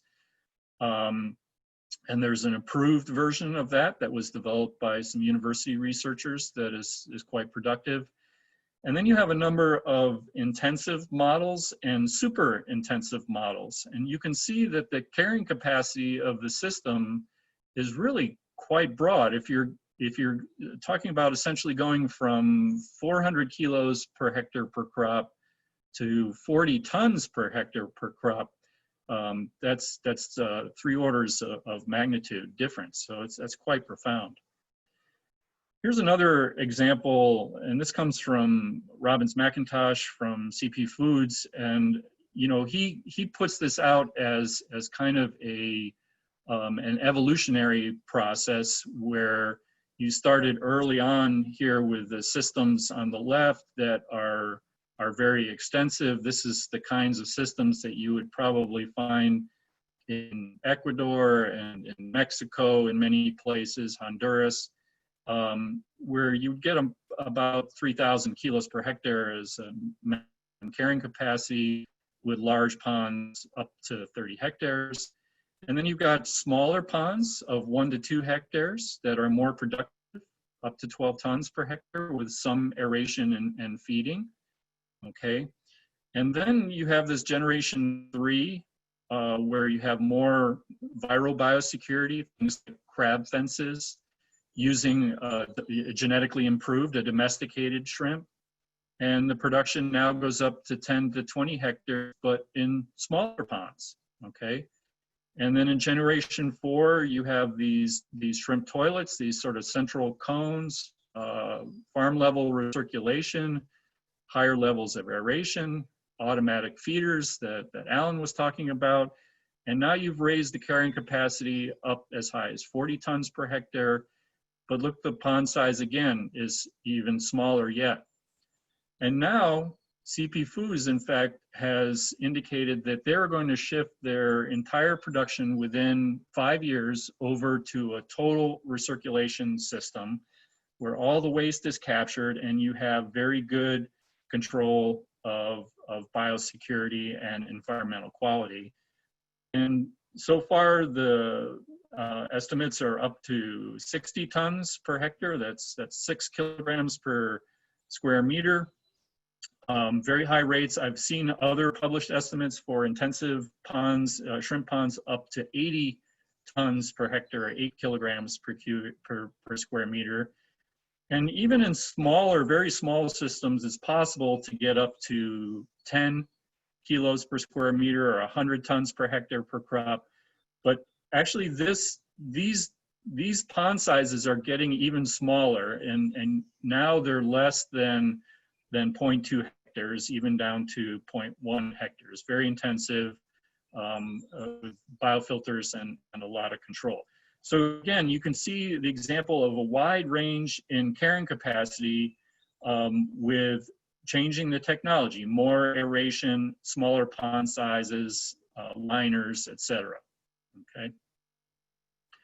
And finally, here's another example.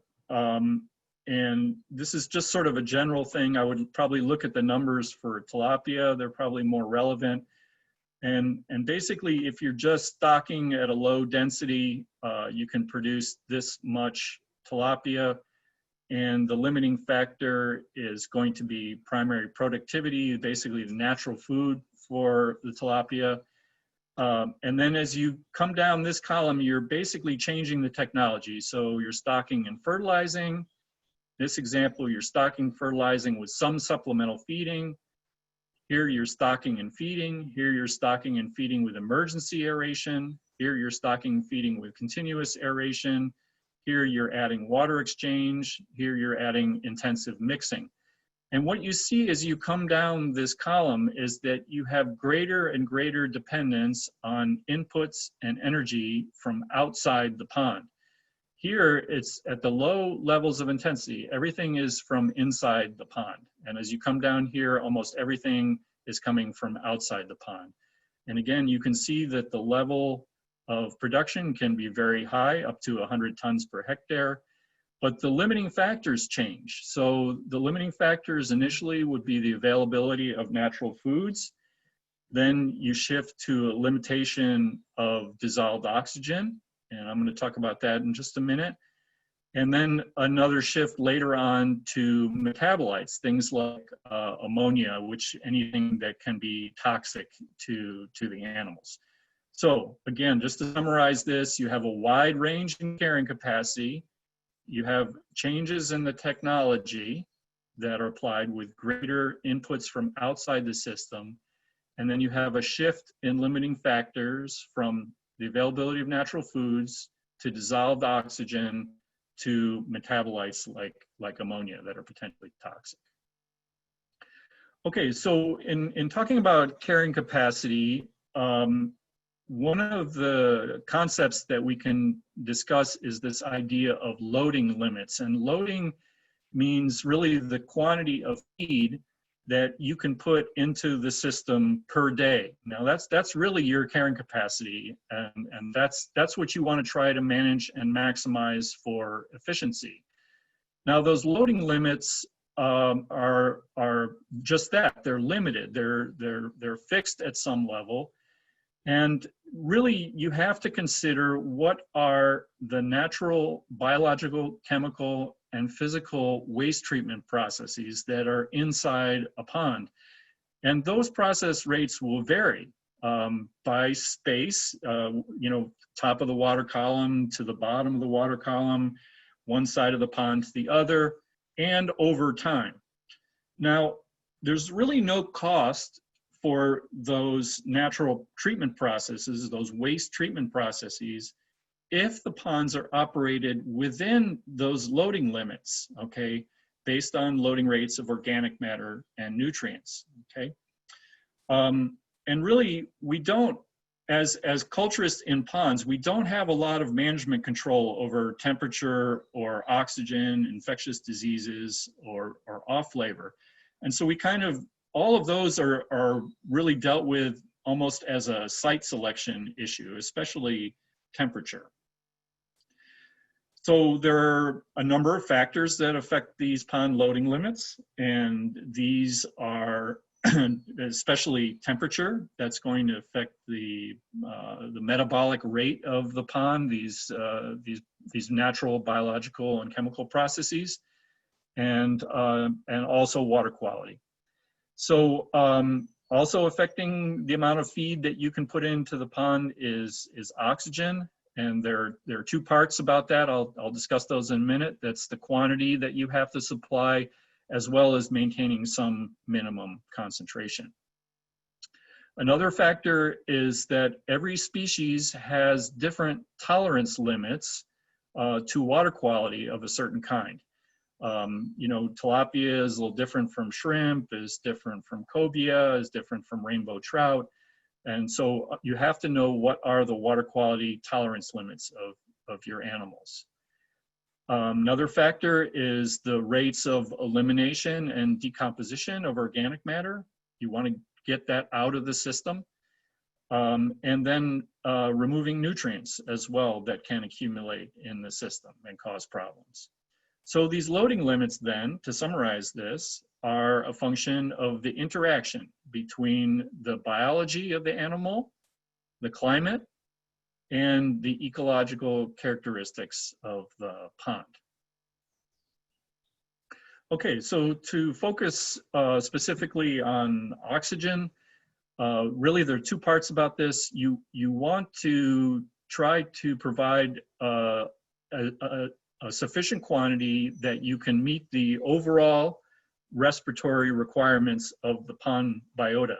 And if you do that, you can maximize the waste treatment function of the pond, okay?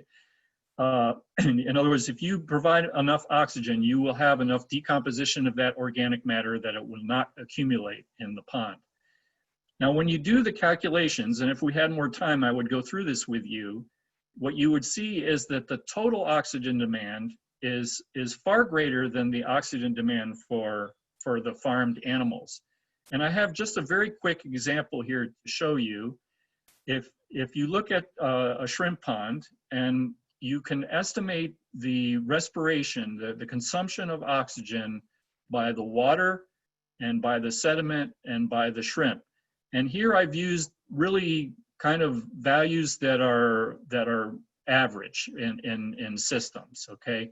And for the shrimp respiration, I assumed a standing crop, a biomass of about 1,500 kilograms per hectare. And what you can see here is that the respiration by the water, so this is of the algae and of the bacteria that are in the water, can account for up to 78% of the overall respiration in the pond.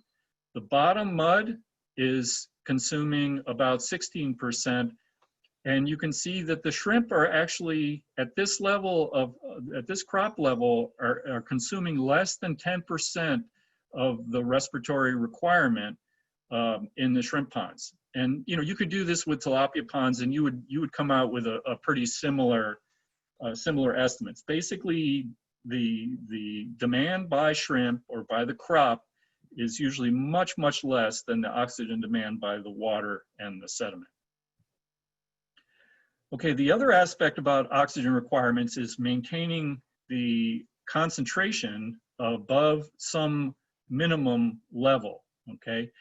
And what tends to happen is that as time goes on in a fish or a shrimp pond, the algae in the pond gets more dense, okay? So the color gets darker and darker and the algae is thicker and thicker. And what you see is the fluctuations, the daily fluctuations in dissolved oxygen become more pronounced, more intense. And eventually you get to a point where you reach a minimum level of oxygen at a high density of algae that will cause stress on the animal.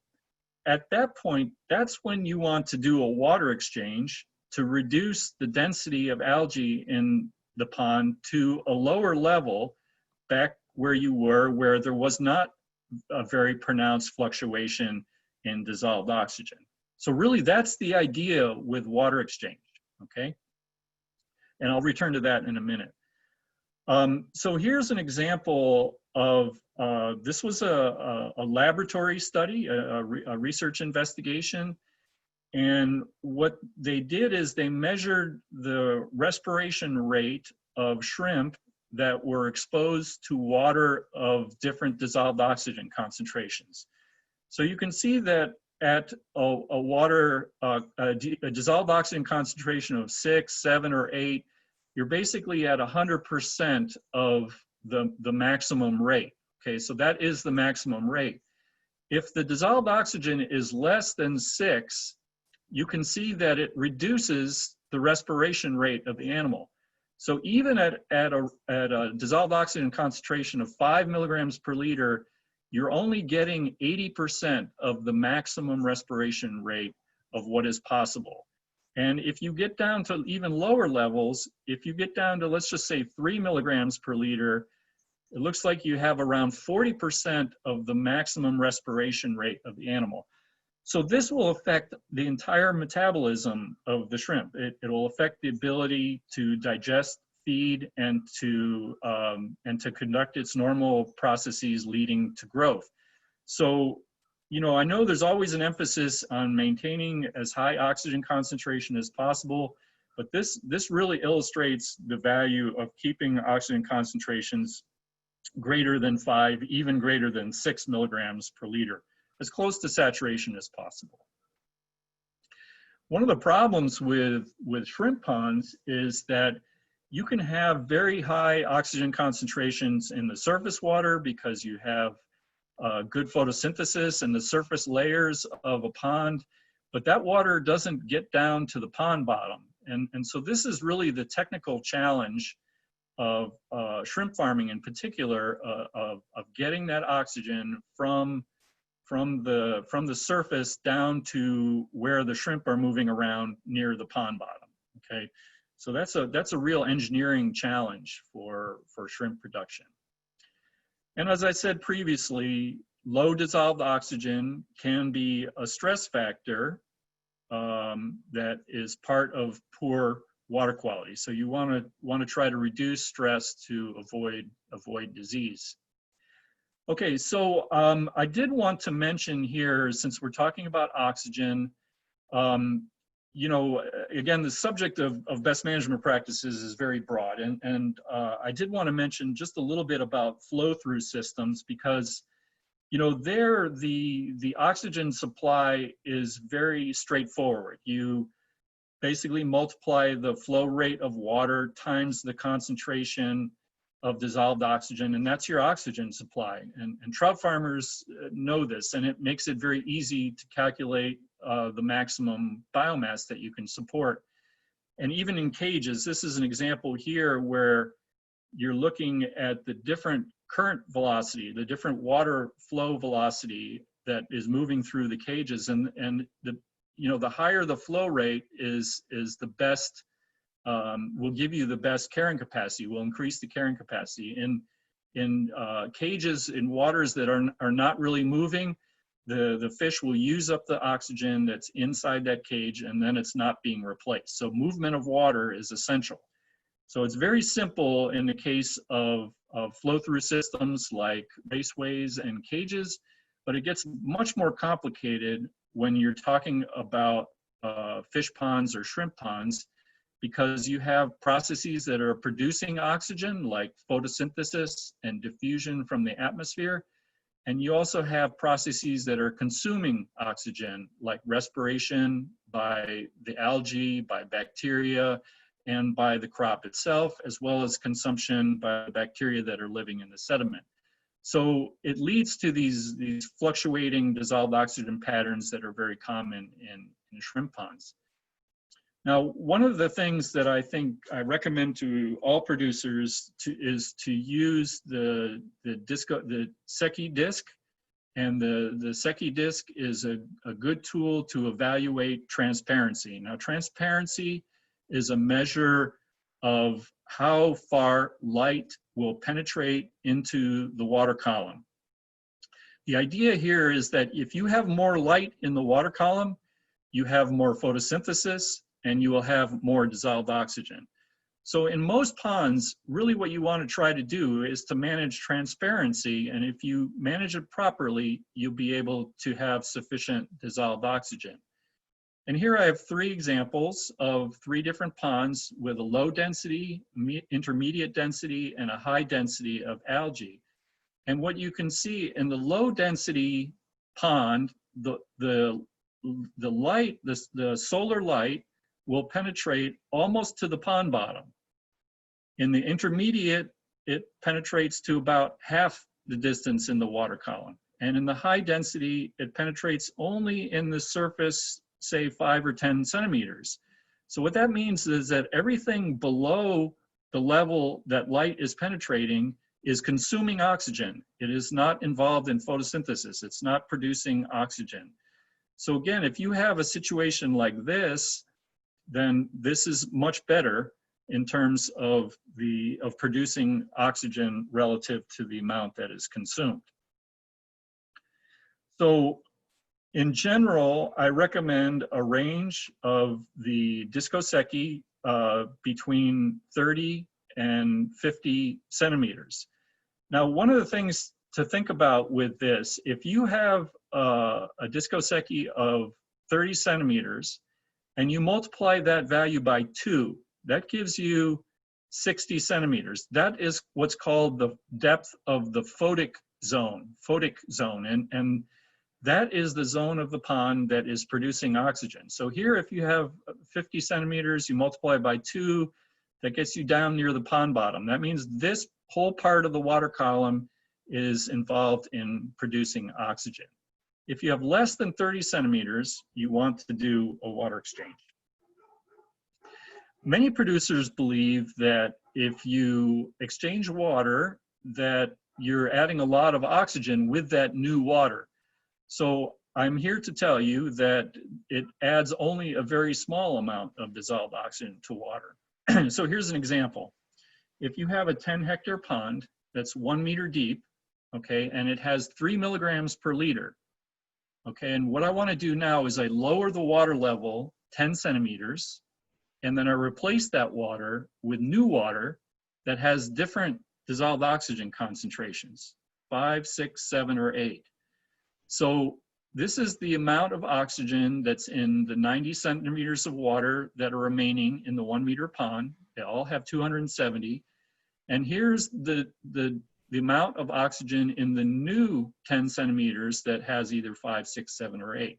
So I'm adding 50, 60, 70, or 80 kilos in that new 10 centimeters. And this is the resulting DO. And you can see that it only adds a very little bit of water.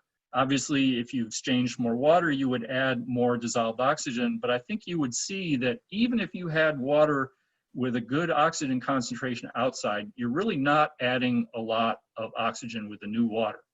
The idea, again, is to try to manage with transparency. So again, just to emphasize this point, use water exchange to dilute the density of the algae, to increase the visibility or transparency. That is the best approach. So I would recommend lowering the water level by as much as 50 centimeters, okay, and then add new water. And this is much more effective than just allowing water to run through the ponds as dilution, okay? And you shouldn't really need to exchange water during the first part of the cycle, mainly because that should be new water and the transparency should be quite good.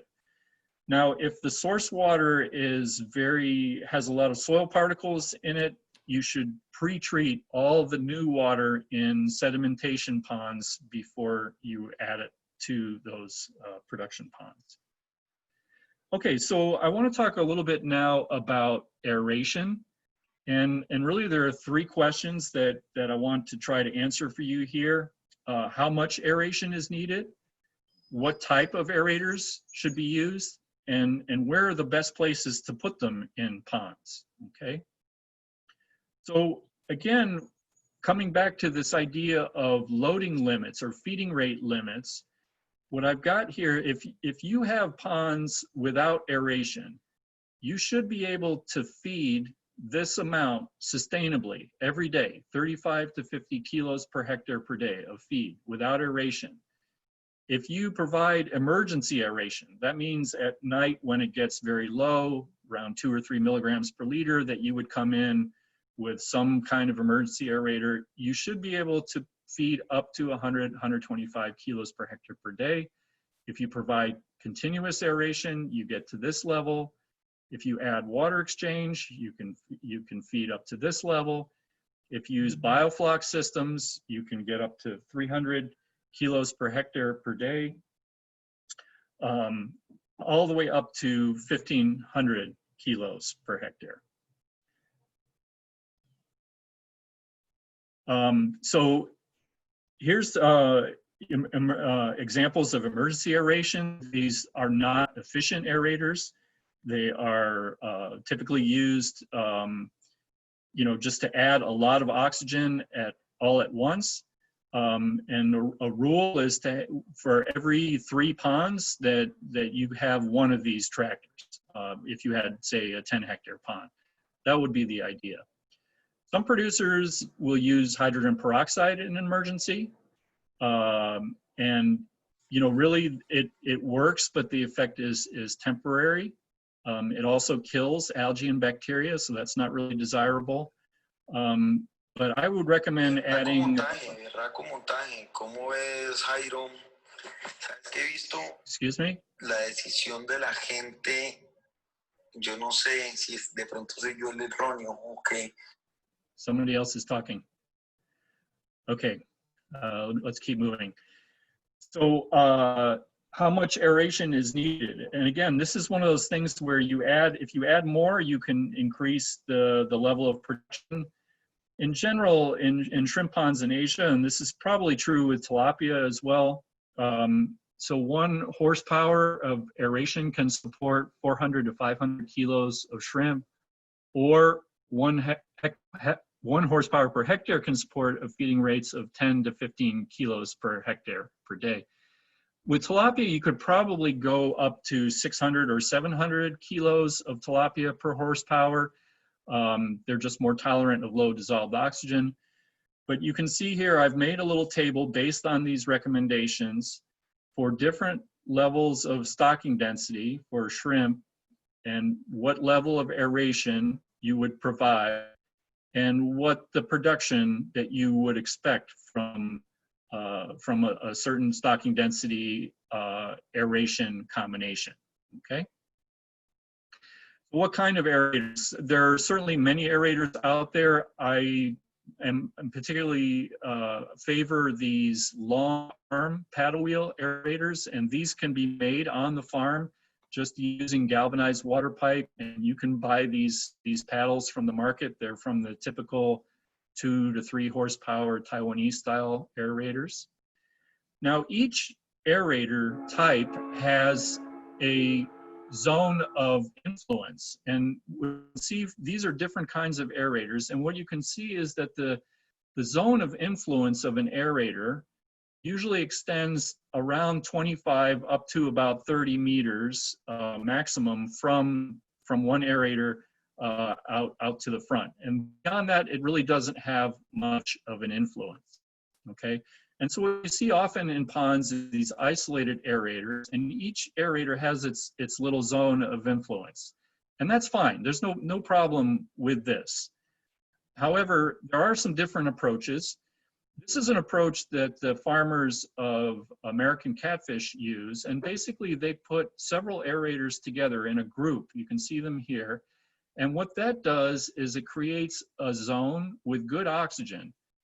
And during the summertime, during the height of the production season, you'll find all of the fish here when the oxygen, there might be 0 milligrams per liter in this part of the pond, but all of the fish are here in this zone of good oxygen. You don't really care if the oxygen goes to 0 out here because all of the fish are right here.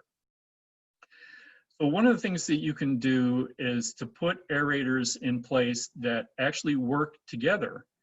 And here you can see an example or number of examples of aerators that are positioned where the water is being passed from one aerator to the other. And so if you put these aerators about 25 meters apart, you can develop these circulation cells within the pond to generate water currents. And it's much more effective to create a good zone with sufficient oxygen. Oftentimes now when I visit Ecuador, I see farms with isolated aerators. And again, there's no problem. You're creating a little zone here of influence and another zone of influence, another zone of influence. But one alternative way would be to put all those aerators in one part of the pond, maybe 15 or 20% of the pond, and where they can be working together. And this would be a virtual aerated pond inside the real pond. And what would happen at nighttime is that this is a so-called facultative zone, which means that the oxygen concentration varies between day and night, and it can get to very low levels that would be lethal for shrimp. And the idea is that all the shrimp would come here. If you were stocking 10 or 15 per square meter in the whole pond, they would all be here at maybe 100 or 150 per square meter, but just for a few hours until the oxygen concentration improved. So this is another approach that could be considered. The other approach that I advocate is to use aeration of feeding zones with these long arm paddle wheels. Most of these feeding machines, these automatic feeders, have a feeding zone of up to 25 meters. So you would want to put that about 25 meters away. And you're seeing this more and more now in Ecuador, where you're seeing aeration of feeding zone, or at least trying to move the water through these feeding zones so that there's sufficient oxygen, because the density of the shrimp next to these feeders can be quite high. You can also aerate cages, and there's numerous examples of that especially during periods of poor water quality. If you have a lake overturn or periods of very low wind, aeration may be necessary. Okay, so let me talk about waste in aquaculture. We have different kinds of waste that occur when you feed. There's a certain amount of feed that's not consumed. That becomes part of the solid waste. And then you have another fraction that is not digested, and that also is a solid waste as feces. And then of the portion that is digested, you have a certain amount of nutrients that are released as dissolved waste. Okay, so you basically have solid waste and dissolved waste. And then another proportion that is retained by the fish. So you can take this mass balance approach where the nitrogen, the nutrients that are in the feed, you know what those are, and then you know what you harvested in the fish or the shrimp, the nutrients that are in there. And really the difference is what is the waste, okay? That is the waste nutrients. Typically, if 100% of the nutrients are in the feed, what is captured and harvested by the fish or the shrimp is somewhere between 20 and 30% of the nutrients. So that means 70 to 80% of the nutrients that are added in the feed are discharged, are released to the environment as waste, okay? So you have to try to deal with that waste, and that's where this organic matter decomposition comes in. Now, this organic matter can decompose very quickly, but another important point is that those nutrients that are released stimulate very dense phytoplankton growth, and the amount of organic matter that is produced in the pond by algae can exceed often by 3 times the amount of organic matter that you're adding in the form of feed. So the organic matter in the pond is most algae and a little bit of waste feed. So it's very important to keep the ponds clean, and you can do that by removing solid waste. And if you have a central cone, you should do that every 2 hours, or siphon the sludge from the pond bottom. In intensive shrimp ponds now, you have these toilets or central cones to collect solids to pump them out. And now we have systems for recirculation, okay? So you have production ponds, and then you have treatment ponds where the water is circulating between production and treatment ponds. So how big should these be? If you remember, I was saying that farms where the feeding rate is around 35 kilos per hectare per day, you really don't need any treatment ponds whatsoever. And that's the case with this module of ponds in Honduras. There are 4 production ponds, excuse me, and this is the treatment area, and you can see it's very small. Okay, so in other farms where the density is a little bit higher, if you had about 10% of the area that should be sufficient to treat the water, treat the wastes that are generated at a fairly low density. Now, when you go to Asia, where the systems are more intensive, what you can see here in the case of Vietnam, where you have 100 per square meter, and Thailand at 200 per square meter, if you look at the area of reservoir and sedimentation ponds in comparison to production ponds, it's basically 4 to 1. You have four hectares of production ponds to 1 hectare of treatment ponds in Vietnam. And in Thailand, it's almost 1 to 1. So for every hectare of production pond, you would have 1 hectare of treatment ponds.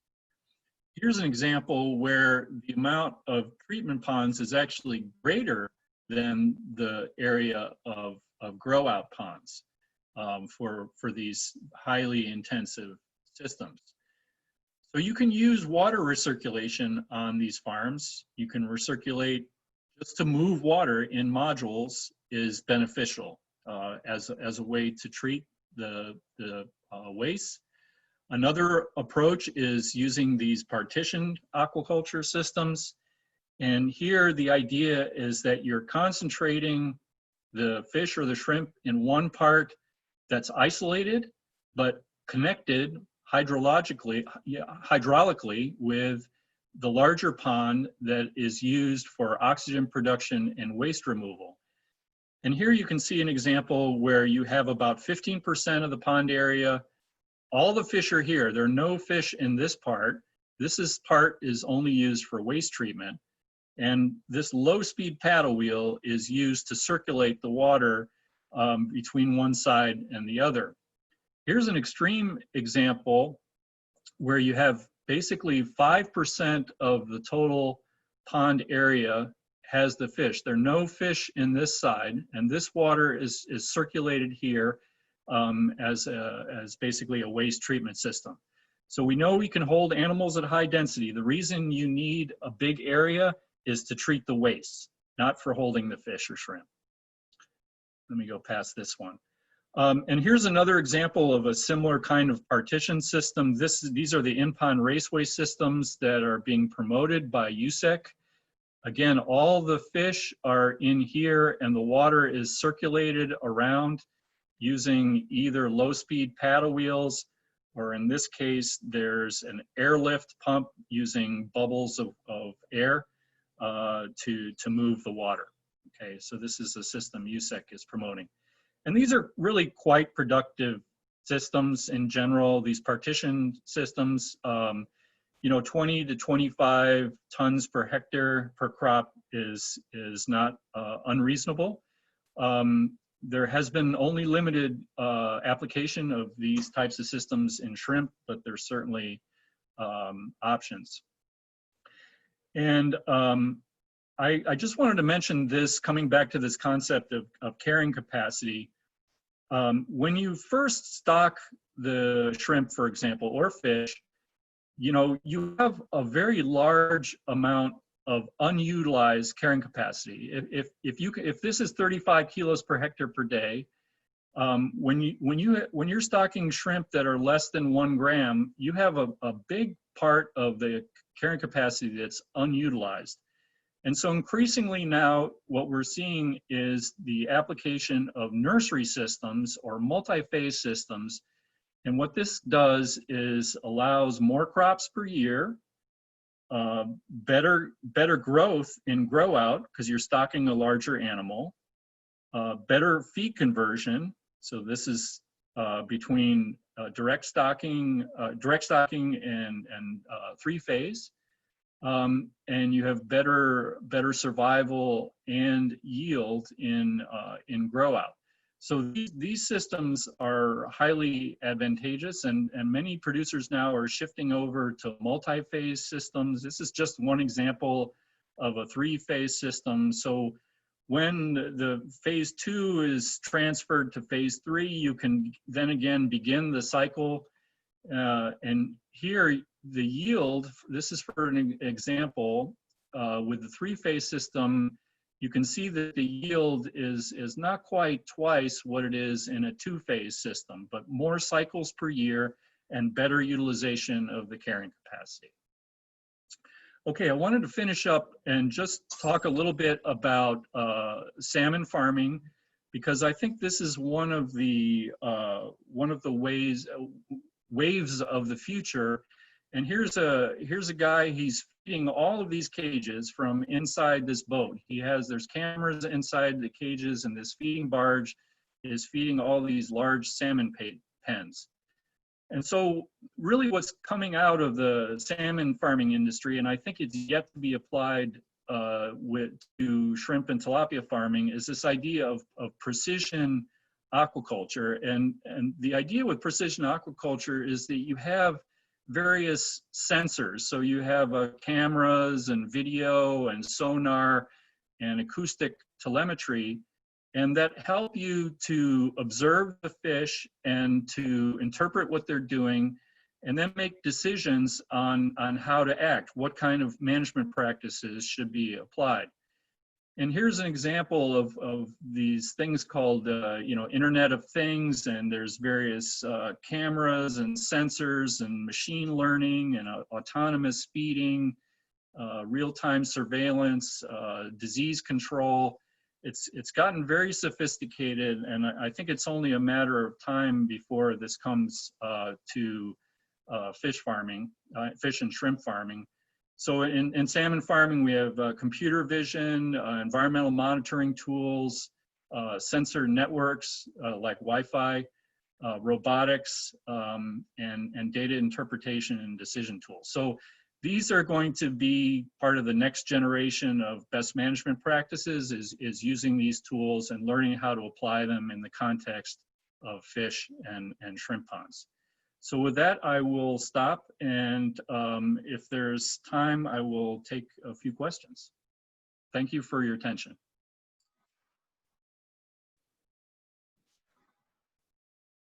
Muchas gracias, John. Excelente presentación como siempre.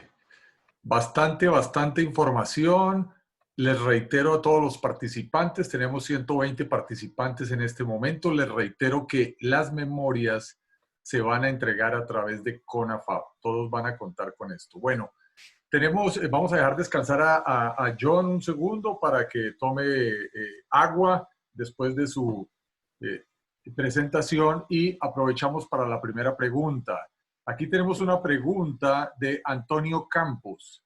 Antonio también nos había hecho una pregunta anteriormente para la presentación del Dr. Davis. Esa se la estaremos respondiendo vía correo electrónico. En México, buena parte... ¿Estamos listos para la traducción? Disculpen. No, you go ahead. You can speak in Spanish and I'll just respond. They don't need to translate the question. Okay. If you speak slowly, en México, clearly, I will buena understand. parte de la producción de tilapia es en jaulas en grandes embalses. ¿Qué recomienda para atender esta necesidad de planear el crecimiento en granjas basado en el concepto de capacidad de carga ecológica? You know, the biggest thing I will say about that issue is, first of all, every environment is different. So you have to understand, especially the flow of water, because the flow of water will dictate your carrying capacity inside a cage, okay? But the other important point, I think, is stocking an animal that is large enough in a grow out situation. What I have seen in many places is that the size of the animal that comes into production is too small. 1 gram, 5 grams, that's too small.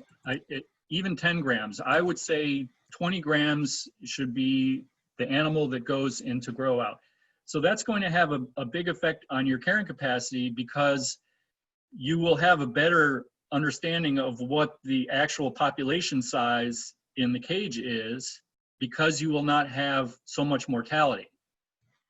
So I don't know if that answered the question specifically, but there's no doubt that carrying capacity.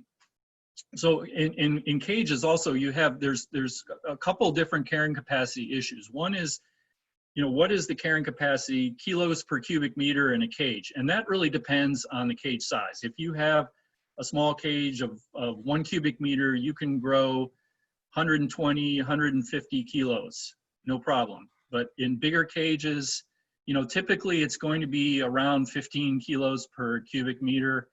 And again, that's going to depend on fish size as well and fish species. So,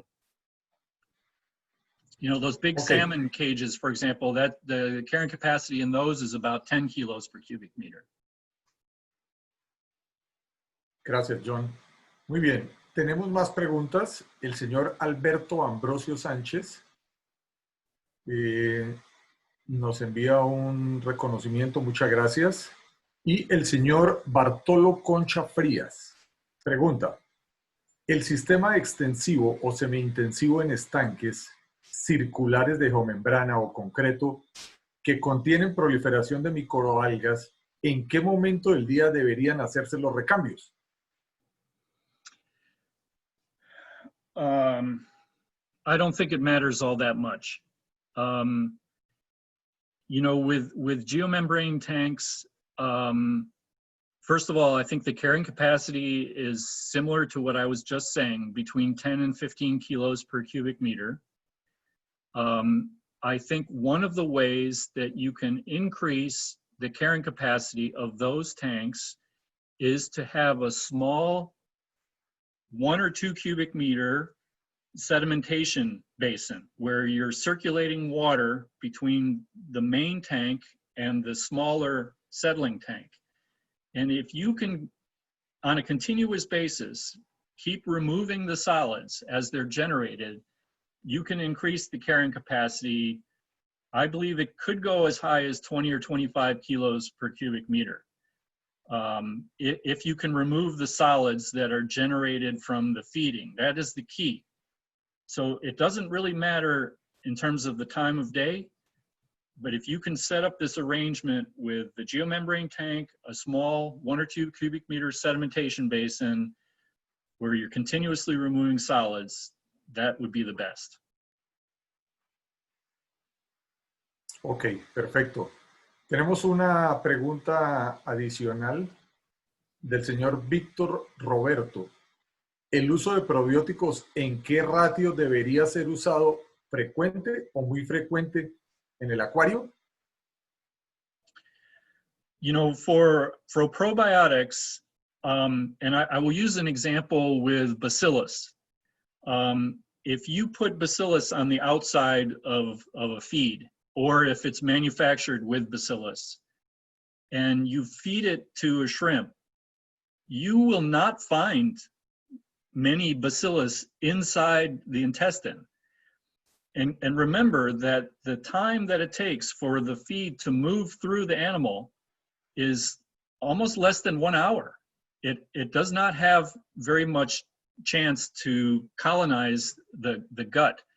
So what is happening is that as it's moving through the gut, the bacillus is helping to digest the feed, okay? It is not colonizing the intestine. So if you stop adding bacillus, you will have no additional benefit. So in other words, to have the benefit of the enzymes that are produced by the bacillus, you have to add it continuously. I mean, continuously when you're feeding, okay? Perfecto. Muy bien, y complementando la pregunta del señor Víctor Robledo, él nos hace 3 preguntas. Estas 2 están más enfocadas a la parte de nutrición. Nos habla de una harina zootécnica que pues no conocemos. Me gustaría que profundizaras esa pregunta en la siguiente presentación, señor Roberto. Pero en esta vamos a hacer una pregunta a John. ¿Qué opinas del uso de harinas de insectos? I don't have too much opinion about that. I'm not a nutritionist. I will say that one of the concerns of the material, it's very high fat, and it's also high ash content, and so that presents some manufacturing issues, and maybe Mark Newman can comment about that in the next presentation.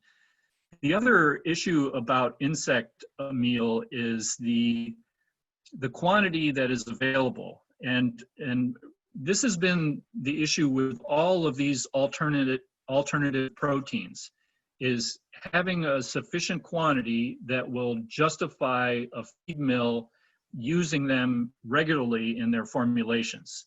Once they get quantities of production up near the levels like you would have with fish meal, then they will compete. But right now, they're not at that level.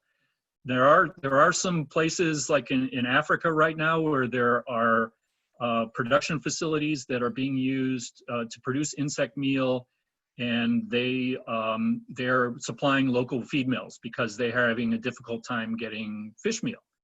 But right now, there's just not the quantities to compete. So those are the two issues: is the kind of the nutritional part, high fat, high ash, and then the other part is the quantity that's available that would justify the use by the feed mill. Muy bien, John, muchas gracias. Felicidades por esa presentación tan excelente. Vamos a continuar, estamos en tiempo precisamente y viene un video para que mientras el video cursa, Mark, te vas alistando, por favor. Gracias.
Muy bien, entonces continuamos.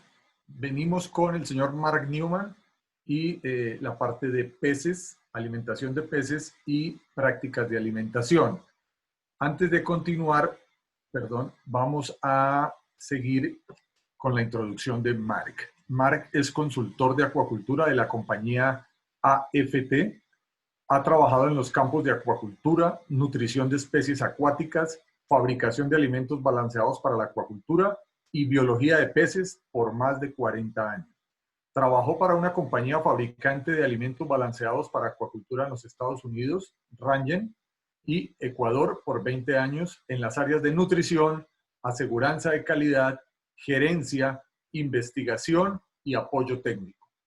Mark ha sido gerente de producción de una camaronera en Ecuador y ha supervisado investigaciones en la nutrición de camarones marinos, camarones de agua dulce, salmón, tilapia y varias especies de peces marinos. Actualmente es consultor en las áreas de nutrición, fabricación y control de calidad de alimentos balanceados para acuacultura en muchos países del mundo, incluyendo América Latina, el sureste asiático, Pakistán, India y Egipto. Mark, gracias por acompañarnos. Por favor, toma la palabra.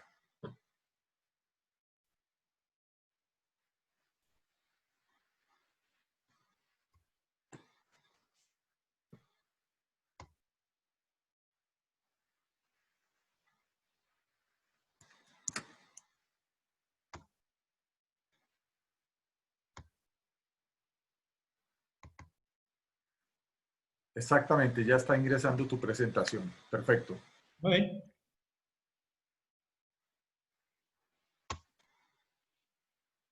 Good afternoon to everybody.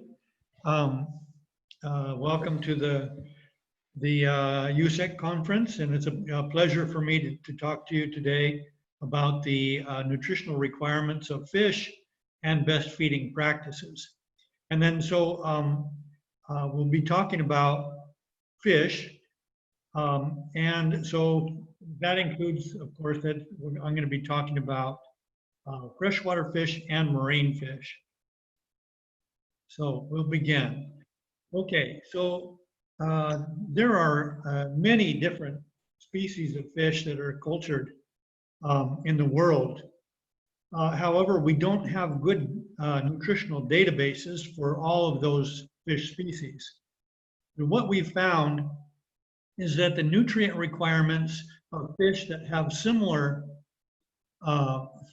feeding habits in their natural environment have similar, they have similar nutritional requirements. So what we've done is we've formed these 4 groups of fish according to their natural feeding habits. And so the 4 groups are listed on the left there. Trout, okay, so that's representative of the carnivorous or piscivorous fish, fish that are eating other fish and crustaceans and worms and so forth, right? They're going to be, dependent more on protein. They're going to have more protein in their diet, probably twice as much protein as fat in their natural diet, and almost no carbohydrate. Okay, and then you'll see that the digestive system is broken down across the top there with the mouth, esophagus, stomach, midgut, hindgut, and anus. Okay, so so we can look at those, compare these morphological differences in their digestive system and compare those with their nutrient requirements. So, so we looked at the piscivorous fish, like the trout, salmon, largemouth bass, those types of fish. Most of the marine fish are piscivorous. Then we have omnivorous species, like represented by the catfish. These have still, they can eat other fish. And so you see, if you follow these dotted lines down between this esophagus and stomach, right? Let me get my pointer. The esophagus and stomach lines here, you see that these fish, the carnivorous or piscivorous fish, are eating whole fish. They have to have a large expandable stomach, right? And they often have these pyloric cecae that increases the area of the digestive tract to help them absorb the nutrients. Now down to the omnivores, they also have this large stomach, but they're going to have increasing amount of vegetable matter in their feed. They're omnivorous. They're very opportunistic, and they have a longer intestine than the carnivorous species. Now, carp, if you follow these 2 lines down, you see that carp do not have stomachs. So carp are representatives of our herbivorous species. They eat plants. They do not have a stomach, and they do have this much longer intestine. So, but because this lack of a stomach affects how they digest different nutrients, and it's going to affect how we formulate feeds for those fish. And then this final category are the filter feeders, milkfish. Most of the cultivated tilapia are in this category, where they're filter feeding food items out of the water column. They do have a stomach. They often have these pyloric cecae, and they have very long intestine to help them, digest and absorb this combination of vegetable and animal matter in their diets. So just keep these in mind, these different categories that we'll revisit as I go through this talk. Okay, here's a few examples. Here's a carp, and you see, you know, here's the gallbladder. It's not, they don't have a stomach. They have a very long intestine. Tilapia, they do have a stomach and very long intestine. And this is a type of a sea bass with, you know, the stomach here. It doesn't look very big here, but that's quite expandable. It can enlarge to handle a fairly large fish.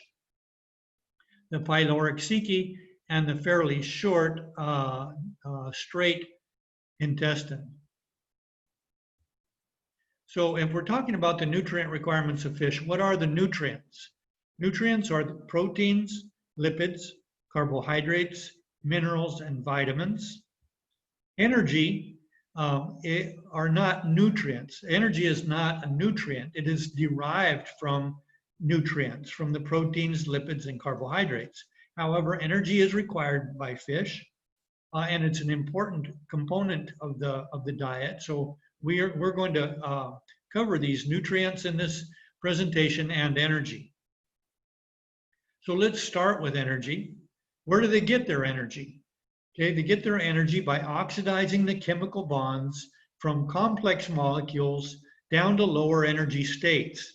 And in that process, they capture the biological utilizable form of energy, which is ATP and some other high energy compounds. That process is about 50% efficient. So they're getting the energy from the food that they consume. They break that food down and they capture the energy in those high energy bonds. What happens to that energy? We start out with the food that the fish consumes. The energy in that feed is gross energy. All of the energy is the gross energy, but not all of that energy is digestible. The energy that is not digestible is excreted as feces. We end up now with digestible energy. There's some additional losses of that digestible energy from the gills, kidneys, mucus excretions. And then we have now metabolizable energy, some small additional losses according to the processing of the feeds. And then we end up with net energy. Net energy then is the energy that the fish have to do work with, usable energy. So first, they pretty much use the energy they need for their maintenance requirements. That's for metabolism, activity, not for heat production in most cases.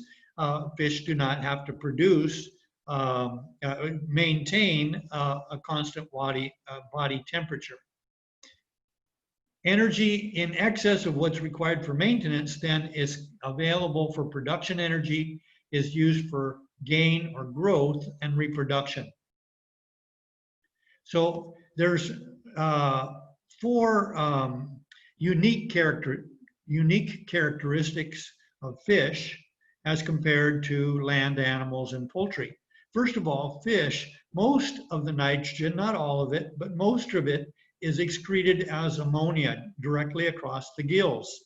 That's a very cost-efficient process of eliminating waste products. So it's an energy savings. Neutral buoyancy. Fish live in the water. That water helps to support the weight of the fish. That's another energy savings. Efficient locomotion. Swimming is a very efficient way for fish to get around. And then fish are poikilothermic. I mentioned that right over here. The fish do not have to maintain a constant body temperature. The temperature of the fish's body is the temperature of the water where they're living. So that's another quite large energy savings.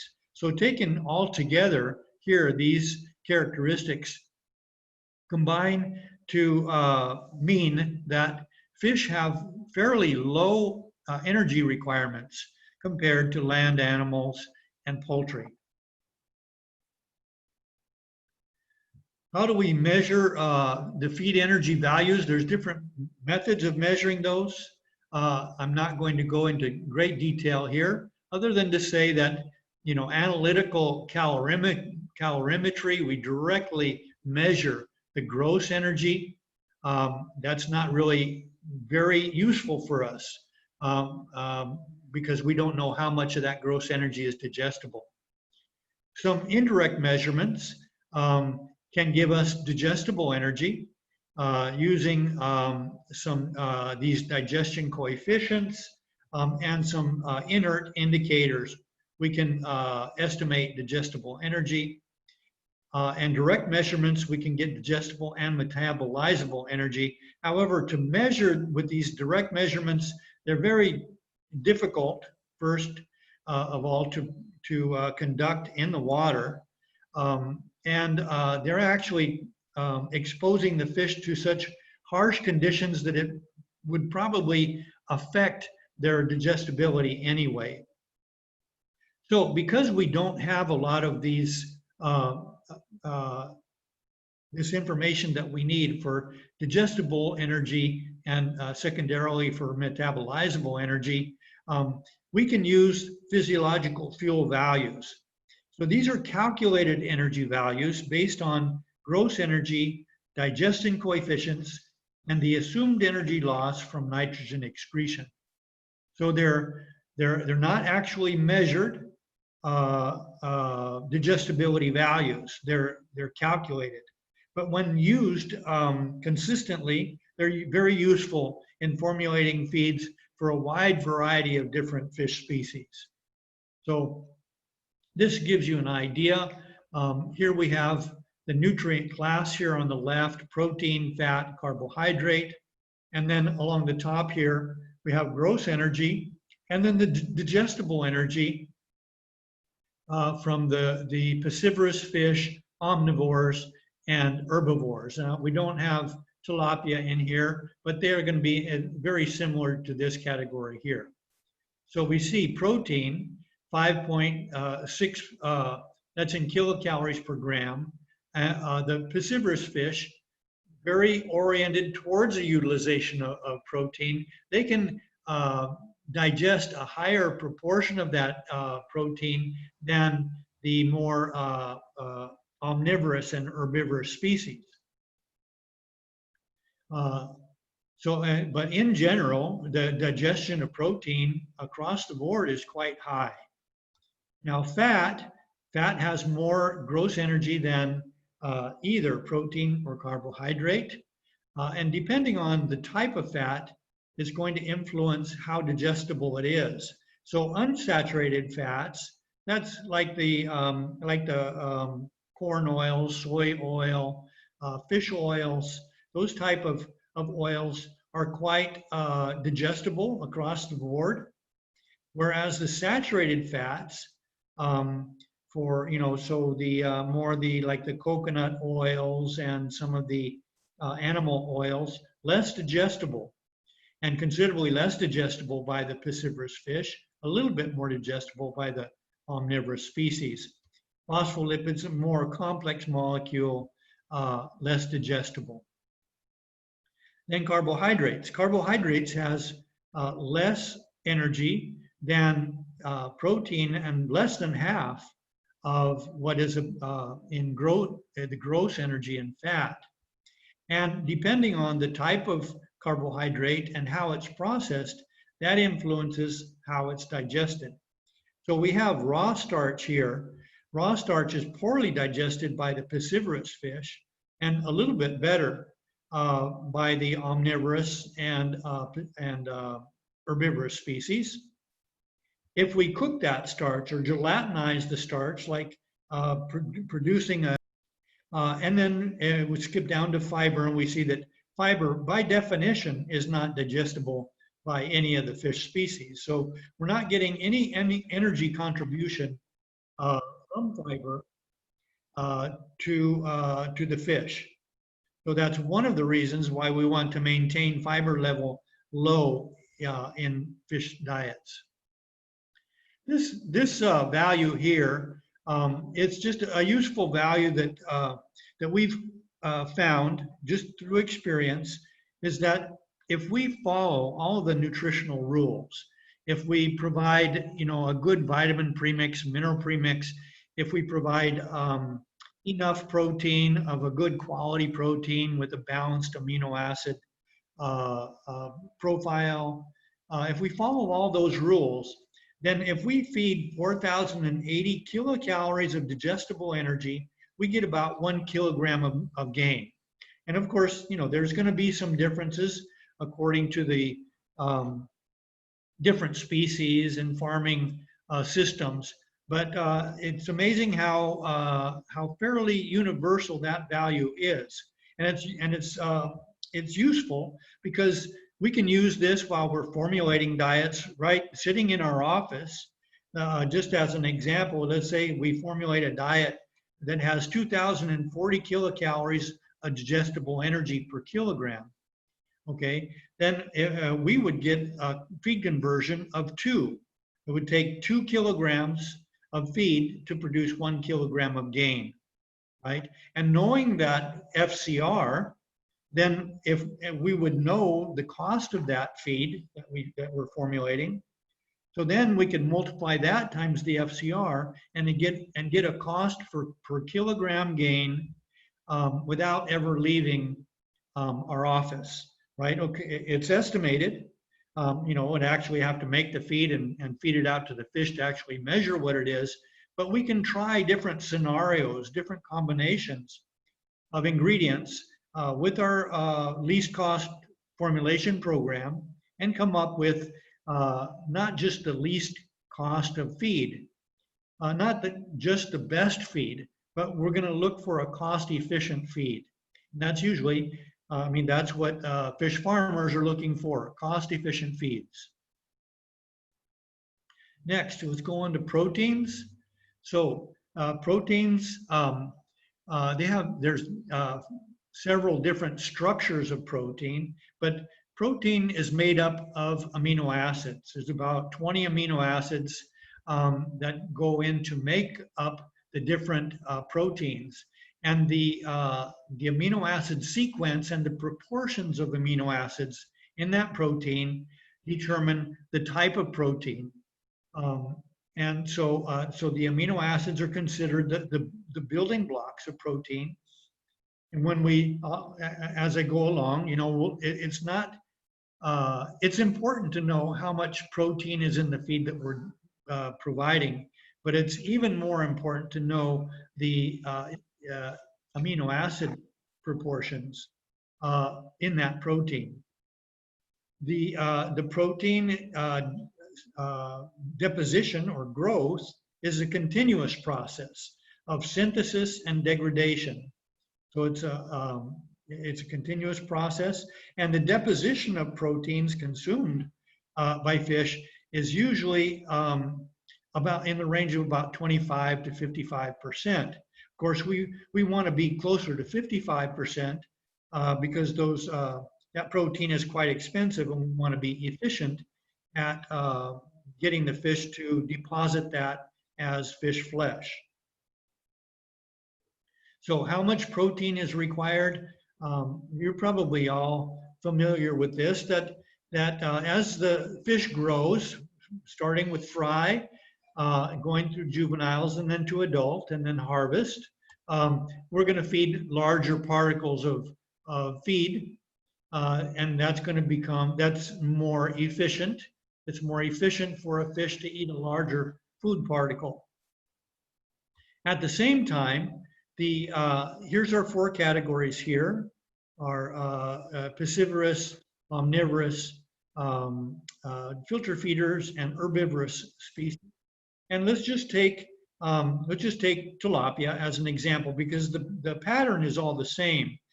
The small fry fish are growing relatively much more faster than the older fish. They require more nutrient density in that feed, and also another reason is because they have small stomachs, and where the larger fish, if you have a lower nutrient density, they could compensate by just eating more feed. if they have, you know, access to as much feed as they want to eat.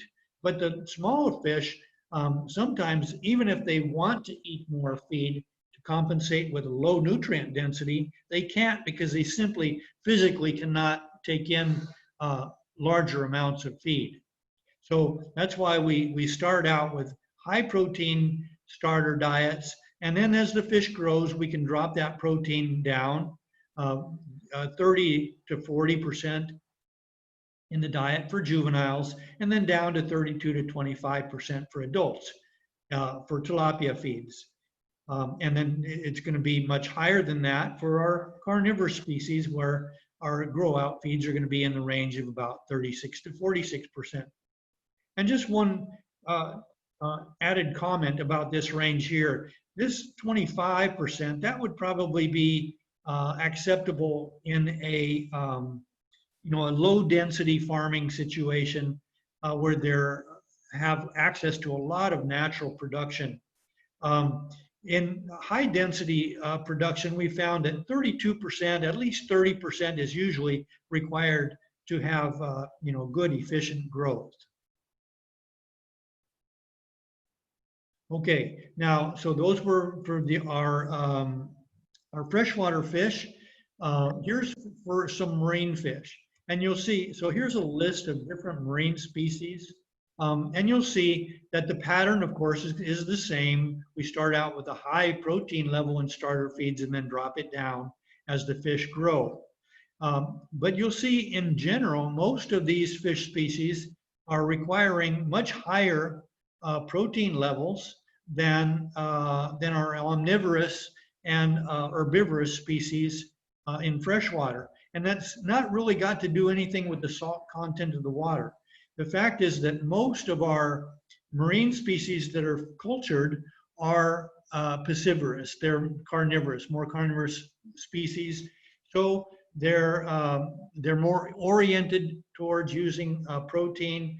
And in fact, you know, they don't have as good a digestibility of the carbohydrates as the more warm water omnivorous species.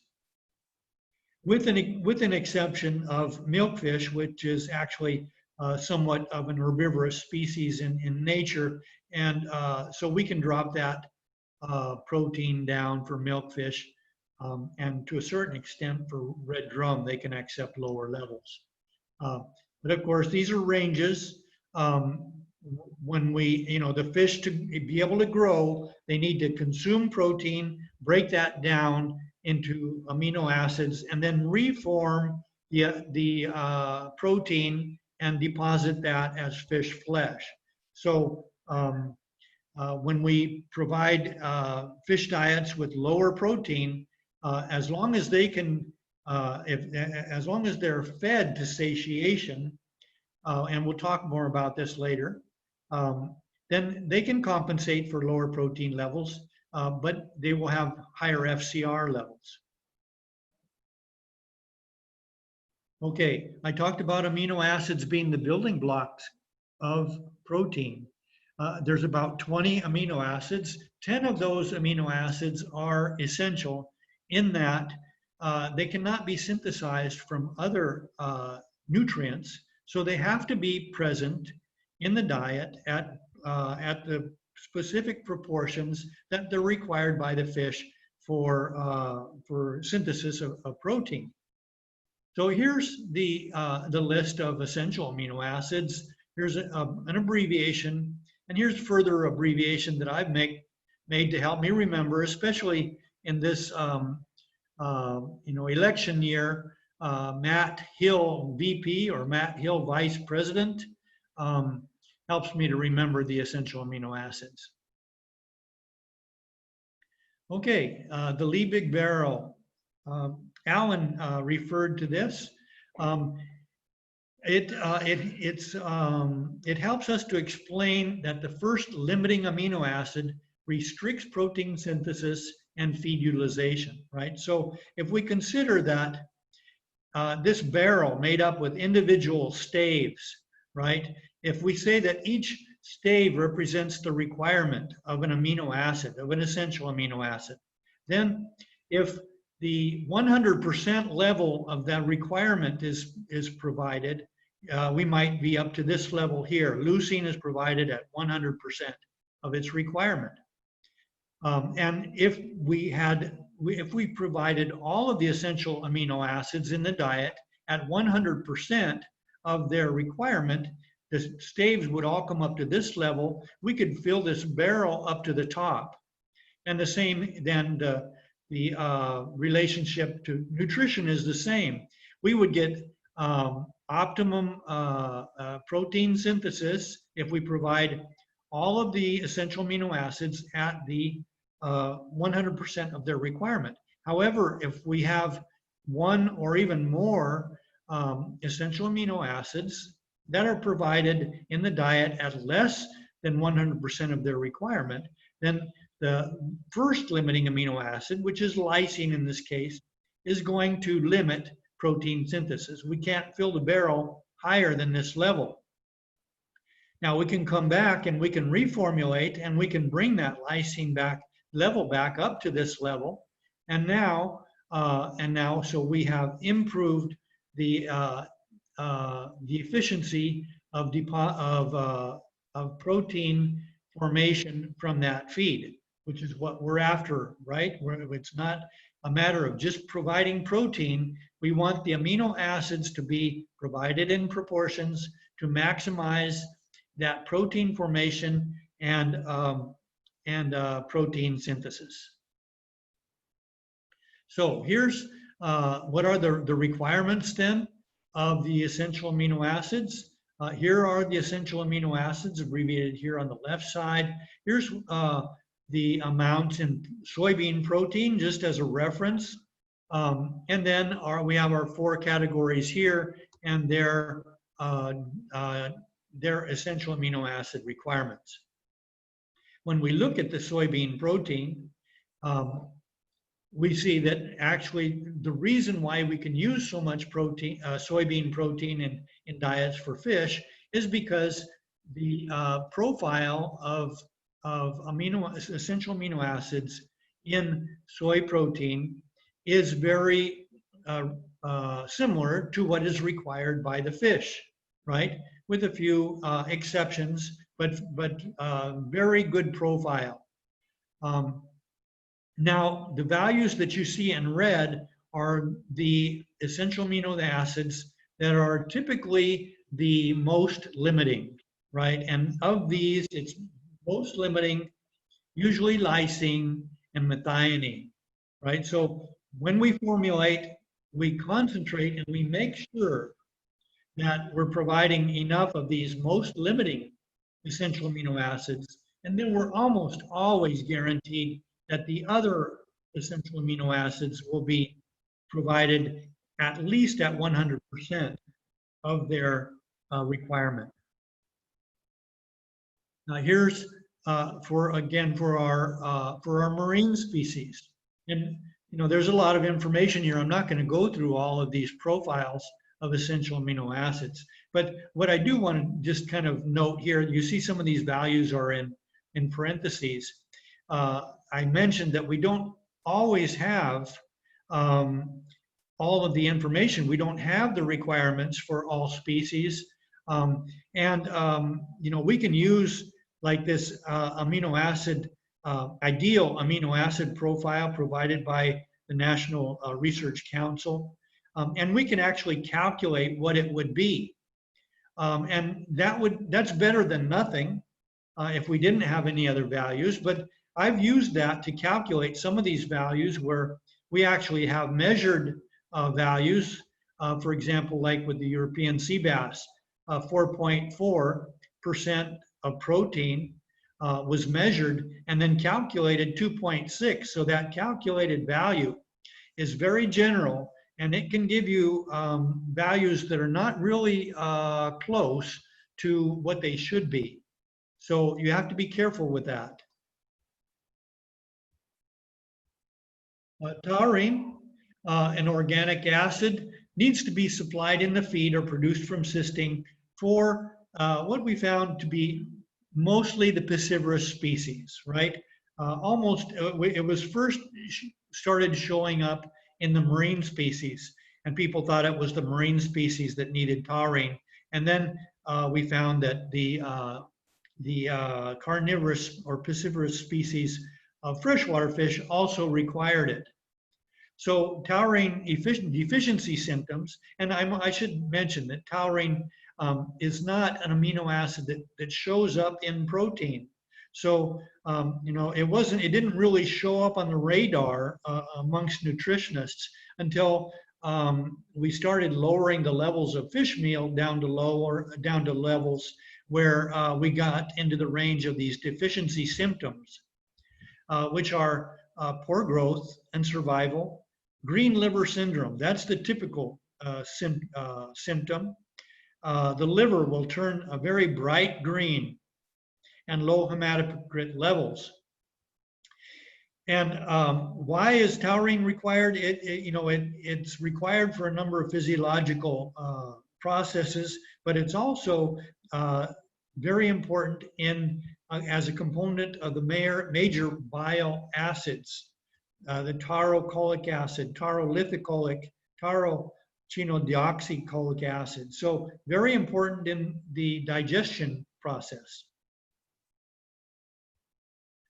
Okay, we talked about energy and we talked about protein. We need to talk about the energy to protein ratio, right? Here we have, again, our species. We have our piscivorous, omnivorous, and filter feeders. Again, our herbivores or carp are going to be very close in this category. In this chart, each row is a different feed.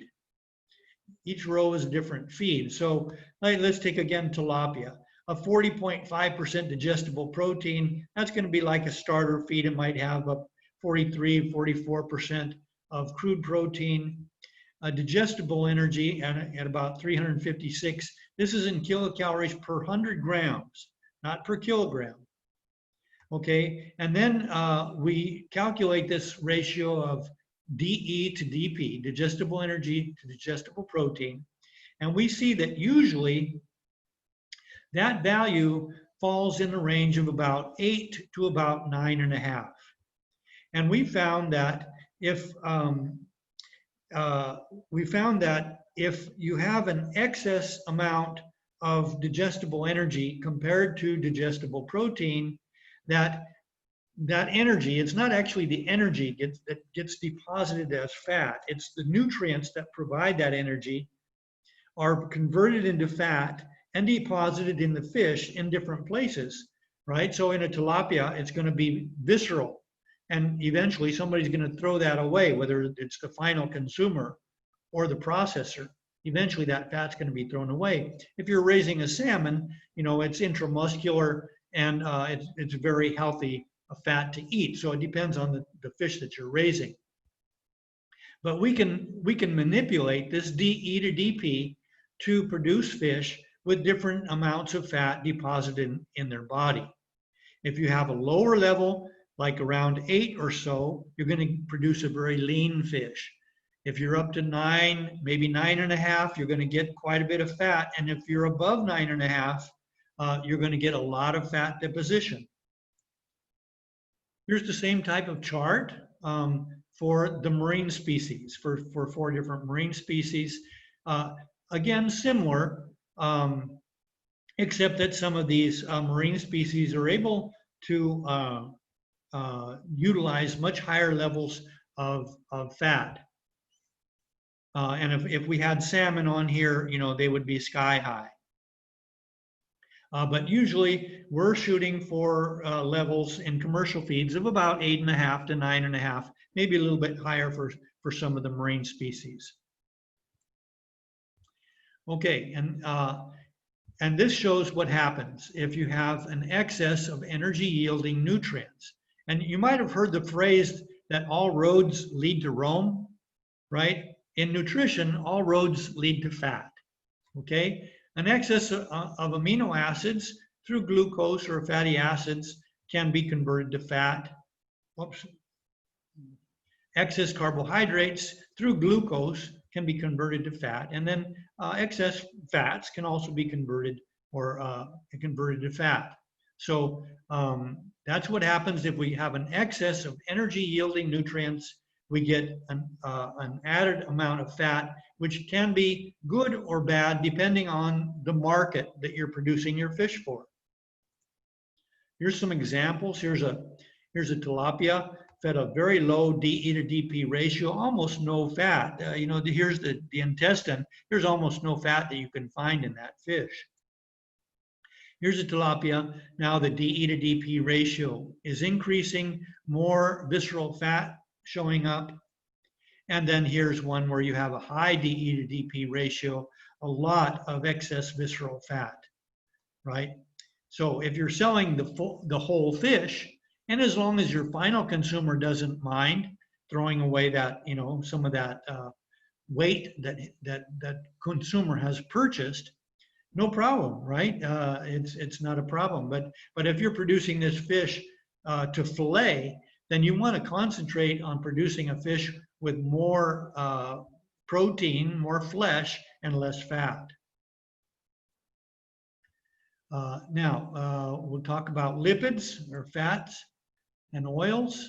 Lipid requirements. Why are we going to use lipids? We saw before that energy, there's more energy in fats and oils than either protein or carbohydrates, so it's a good energy source.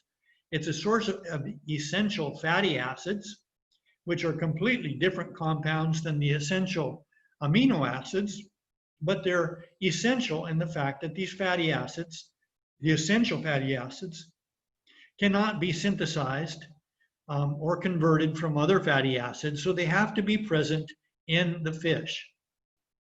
These essential fatty acids are components of phospholipids that I'll talk more about down below here, and eicosanoids, which are paracrine hormones, very important in the fish's ability to adapt to stress, primarily. Phospholipids, a combination of phosphorus and lipids, they're very important in the structure and function of cell membranes. So again, I'll talk more about this as we go along. What are the requirements of essential fatty acids in freshwater fish? It's a little bit of a messy chart here, but it's I haven't come up with any easier way to produce this, to present this information. Here we have our 4 categories here on the left. You know, here's here on our piscivorous, omnivorous, filter feeders, and herbivorous species. For omega-6, we found that for trout and catfish, they don't really have to have it. They can get along fine only with omega-3. But tilapia and carp, we get much better results if we provide some omega-6, and the amount is usually in the range of about 0.5 to 1% of the diet of omega-6. Then over here in omega-3 is an essential fatty acid for all fish, and the amount required is higher in the piscivorous species, about 1 to 2%. And then depending on the type of omega-3, that will determine how much of that omega-3 needs to be produced. And, you know, it's just going to take a lot of time to explain this. So if you're interested, you know, ask me the question and we can spend a little bit more time on this at the end of the presentation. But in general, we're talking about 0.5 to 1% of omega-3 fatty acids in the diet of freshwater fish. Now, for marine fish, here's the lipid requirements. In general, the lipid requirements are higher than in the freshwater fish, with the exception, again, of milkfish. I'm not going to go into too great a detail here. Again, we can talk about that later if you want. I want to spend a little bit more time with omega-3 fatty acids for the marine fish. Again, most of the marine fish are piscivorous species, and the requirements of of omega-3 fatty acids is higher. And for the marine fish, the omega-3 fatty acids needs to be in the form of HUFAs, or highly unsaturated fatty acids. Those are the long-chain omega-3 fatty acids, which are supplied by fish oil primarily. And again, with these exceptions with milkfish and red drum, a little bit higher, a little bit lower levels. But in general, the marine fish are requiring more than 1%. Here's for Asian sea bass, less than 1, but it's not going to be very much less than 1. And for yellowtail, it's up to 2%. But in the form of highly unsaturated fatty acids. So, okay, now phospholipids, very important component of cell membranes because of their form, right? They're polar lipids, and they make up, they're very important for the makeup of the cell membranes of all of the membranes in the fish, which have to be maintained in a flexible state, especially at different water temperatures, because there are molecules that have to pass into that cell across the membrane and out, right? The waste products have to pass out through the cell. The nutrients have to pass in. Oxygen has to pass in. So phospholipids, very important for maintaining that flexibility of the cell membrane. So in fish, again, cell membranes, the structure and function of cell membranes, considered an attractant, lipid transport, and biochemical and physiological functions during embryonic and fry stages. So most of the work that's been conducted with fish with phospholipids has shown that they're not required to be supplemented in adult fish, in larger fish. You really only get your benefit in very small fry and embryos. However, because of the importance of phospholipids in maintaining the cell membranes flexible, and because, as a nutritionist, I don't really have control over the circumstances of the farm, right? There might be changes of temperatures, okay? So I'm still going to formulate phospholipids in all of the diets, even for grow-out diets. And the most cost-effective source of phospholipids is soybean lecithin. Soybean lecithin is a combination of phospholipids and triglycerides, fatty acids, so normal fats and oils. This is one example where the acetone insolubles, which is what we use to measure the amount of phospholipids. They don't usually measure it directly. They measure acetone insolubles as a measurement of phospholipids. Now we'll go on to carbohydrates. The ability of a species to utilize carbohydrates depends on a few different factors. First of all, the fish needs to have digestive carbohydrates. They need to have the enzymes to be able to digest the carbohydrates. And then if they do, they still need to have endogenous metabolic enzymes that will allow them to handle and to metabolize those products of digested carbohydrates. And that's going to affect the glucose clearance from the bloodstream, the uptake efficiency by tissues, and the efficiency of utilization for growth and protein sparing. And what we find, of course, is that the more omnivorous and herbivorous species have more digestive carbohydrates and endogenous metabolic enzymes to be able to utilize higher levels of carbohydrates. And that makes sense because fish are basically evolved to utilize efficiently the source of food that they have. The herbivores and omnivores have more carbohydrates in their diet they're evolved to be able to utilize those more efficiently. To give you an example of that, actually two examples.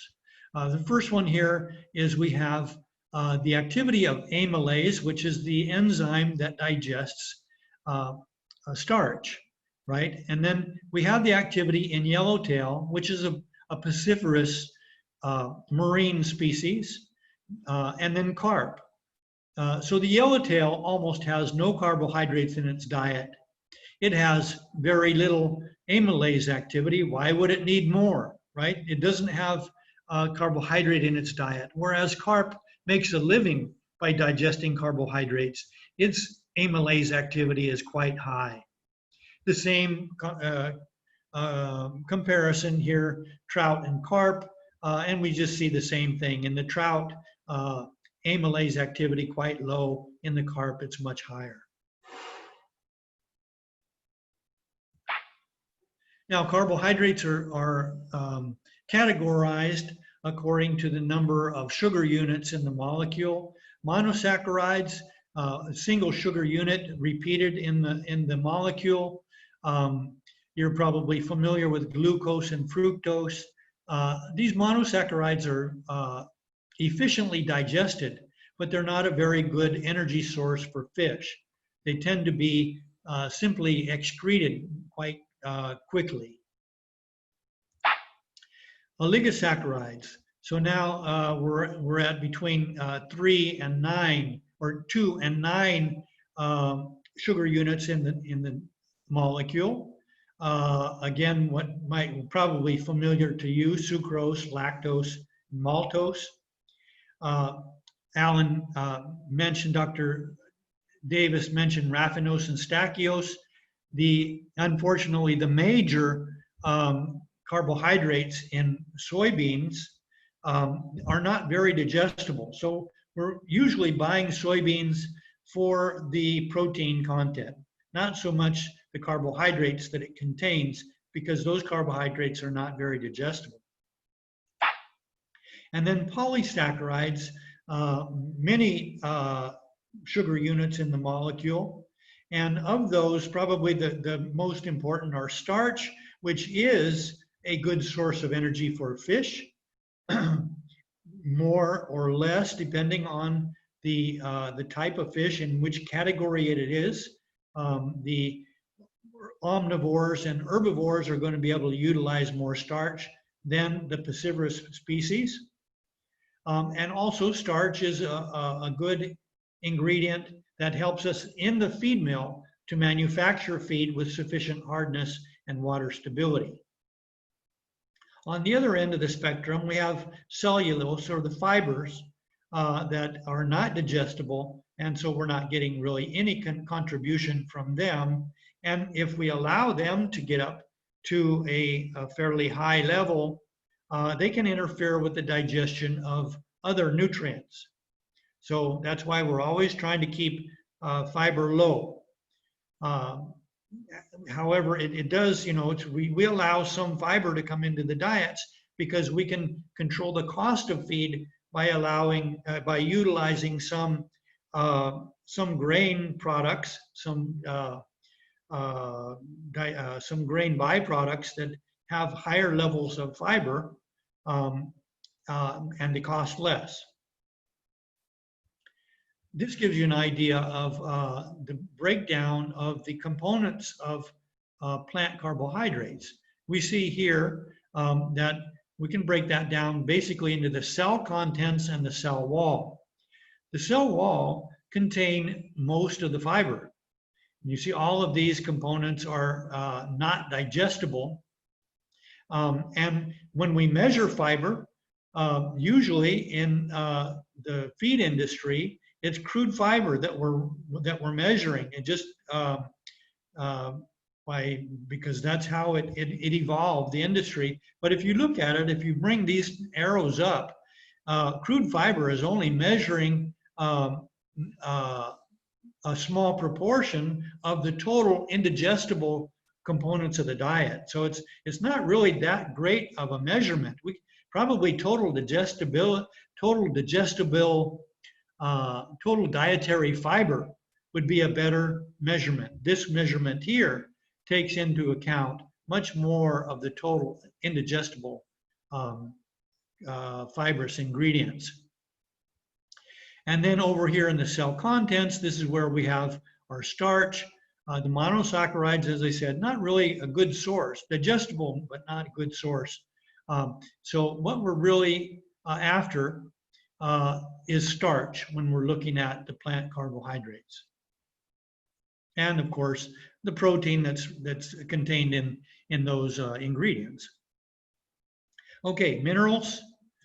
Obviously the inorganic component of the feed, important in the structural components of hard tissues, the bones, scales, the fin rays, component of soft tissues, right? So there's minerals, even in some of the amino acids and other soft tissues. Cofactors and activators of enzymes. They function in the acid-base balance. They function in the production of membrane potentials, so they're very important in the nervous system and in osmoregulation. So very important processes in fish. So minerals are important. We can't forget about them. We categorize minerals either as macro or micro minerals. The macro minerals are those used in larger amounts, and that's calcium, magnesium, phosphorus, and potassium. For calcium, there's no minimum requirement for dietary supplementation in most cases, right? We found that fish are very efficient at absorbing minerals directly across their gills. And so because there's plenty of calcium in the water, they can absorb most of the calcium that they need. And we don't need to add in extra calcium in general. However, we maintain a maximum level of calcium. We found that if we have more than about 2 to 2.3% calcium in the diet, it begins to interfere with the absorption of other minerals, namely phosphorus and zinc. So we need to keep that calcium low. Magnesium, we don't usually need to supplement. The requirement in freshwater fish is very low, 0.025 to 0.07%. But in seawater, the fish in seawater are actually excreting magnesium. So we don't really need to put it into the feed. Requirement for phosphorus is about 0.6 to 0.8% of available phosphorus. That's phosphorus, that's digestible.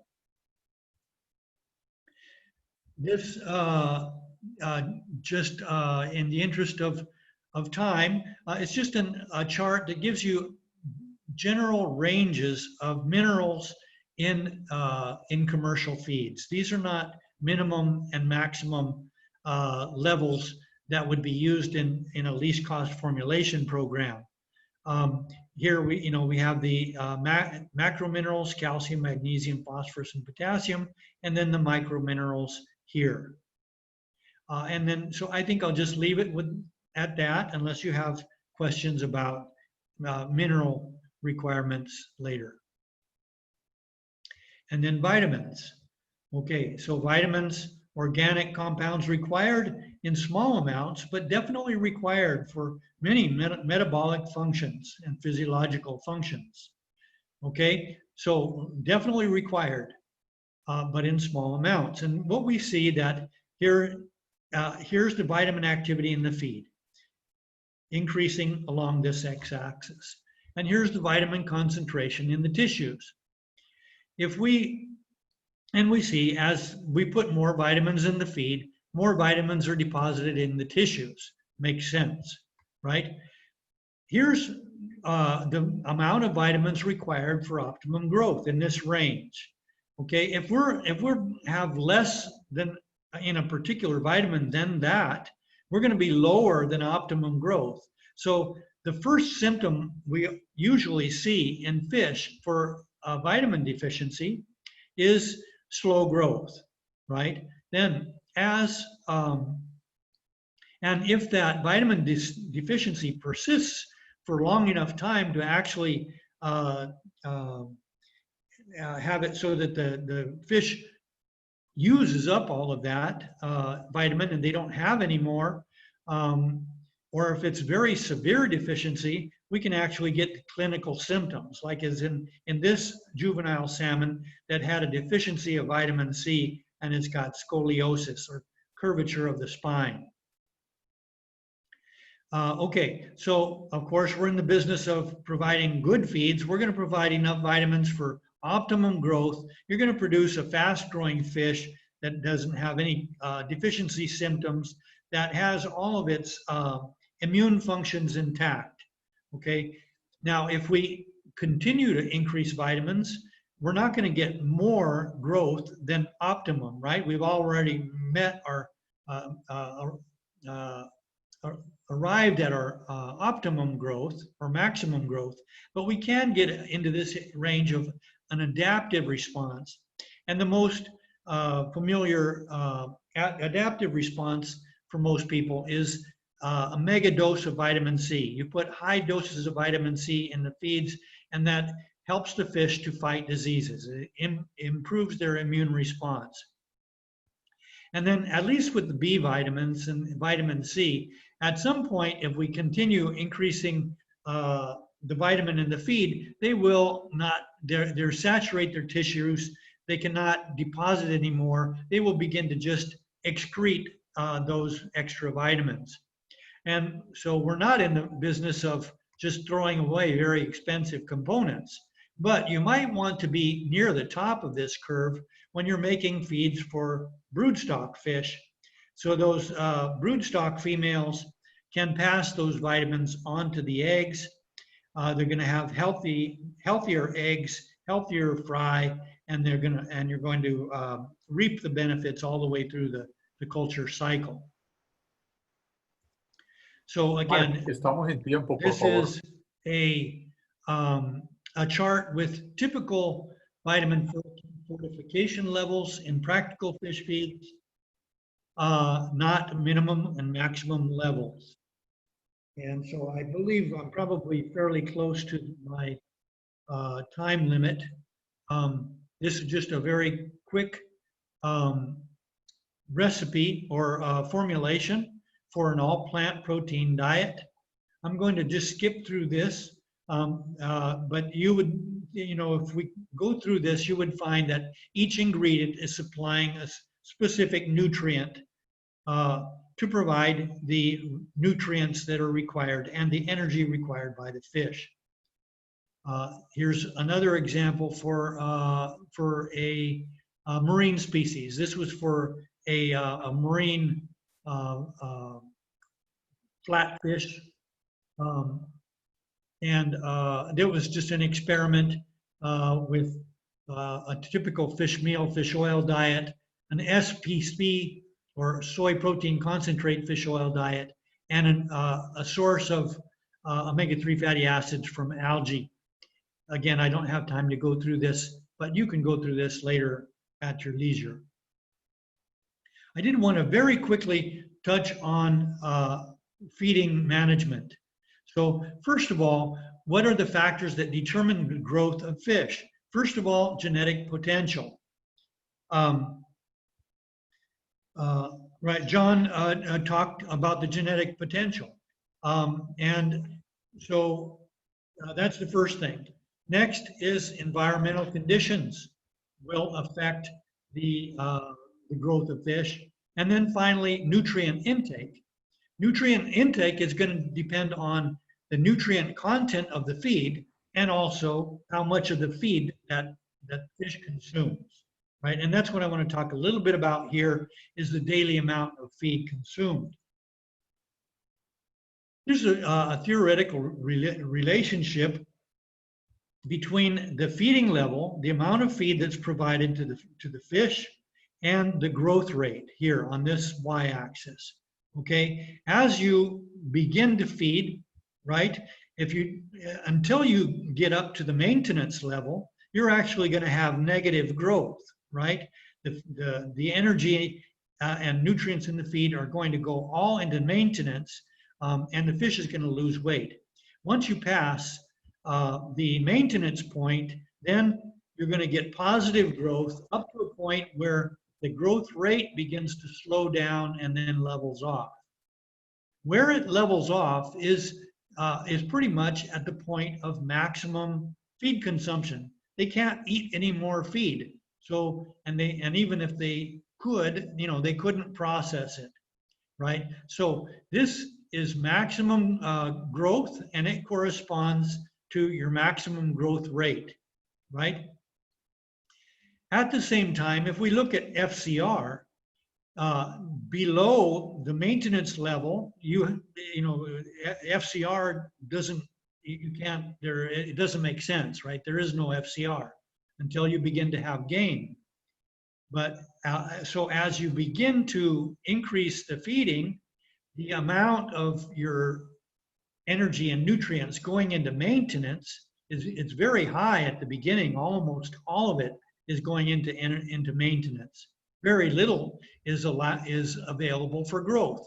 But as you increase your feeding, your FCR decreases to a point where you come to a minimum, your lowest FCR, and then it begins to increase again. Now, if you follow these dotted lines down, your feeding amount for giving maximum growth is higher than the amount you feed for minimum, for lowest FCR. And this difference here is what allows us to actually design a feeding program to meet the needs of your farming situation with what you're trying to do. So it's not just a matter of growing fish as fast as possible. You might be in a situation where, you know, you've got too many fish, the market is soft and the prices are low, and you want those fish to grow. You don't want them to grow as fast, because then you can't sell them. Then they're going to get too big, and it's going to be harder to sell. So you can manage a feeding program to grow the fish and concentrate either on maximum or fastest growth or most efficient growth. And what I recommend is usually to be in this range of optimum growth, which is a little bit lower than maximum, not very much. It's very good growth, but not maximum. But you have, you're at a lower FCR, right, than if you were at maximum growth. Now, how can you, and what we found is that optimum growth level usually comes around at about 90% of ad libitum, or satiation feeding. And USSEC, some very talented people in USSEC came up with a system for being able to do that. There's different ways of doing it, but this is one way. On the first day of a 7-day or a 10-day period, depending on what works for you, you have to refine the system to make it work for you. On the first day, you determine the total amount of feed that the fish will consume.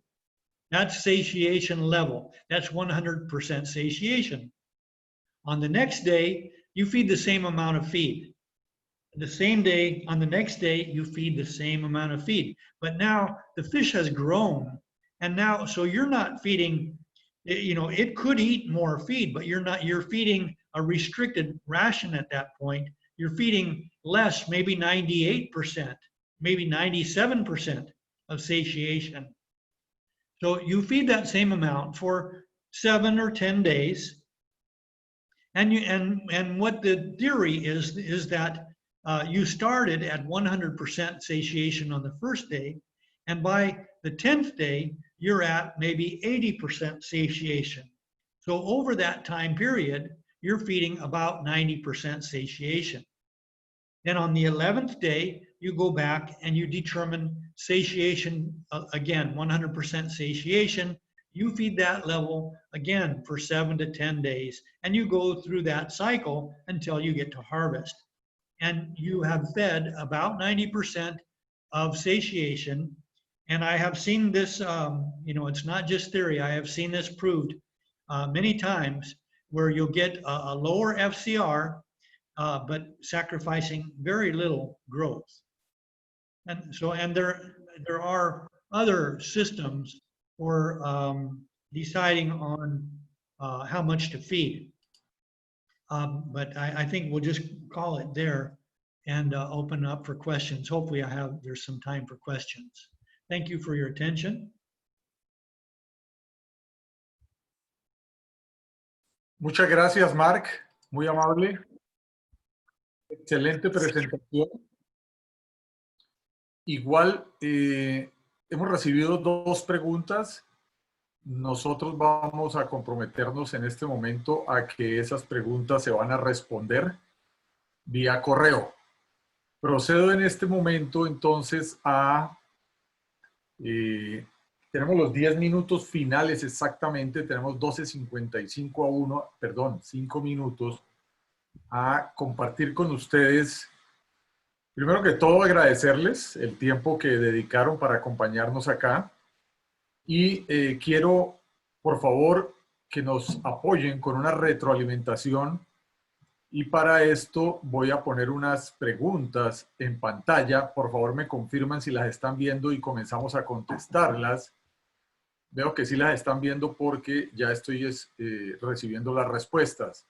Vamos a dejar un minuto para cada una de estas preguntas y posteriormente tendremos 2 minutos más para la fase de cierre, para lo cual voy a pedirle igualmente a Rosendo que nos acompañe, igual para esta oportunidad, tener el cierre de ambas partes, tanto de CONAFAB como de USSEC. Sea este el momento mientras continúan las respuestas a la primera pregunta, de agradecer en primer lugar a todos ustedes por el tiempo que dedicaron para acompañarnos el día de hoy. Seguramente ha sido una inversión muy buena de su tiempo. Esperamos haya retribuido en su conocimiento y aplicación posteriormente. Segundo, agradecer a todo el equipo de CONAFAB por su apoyo para llevar a cabo este evento y principalmente a el Dr. Davis, el Dr. Hargraves y el señor Mark Newman por el esfuerzo que hicieron para acompañarnos hoy aquí y brindarnos esta oportunidad de conocimiento.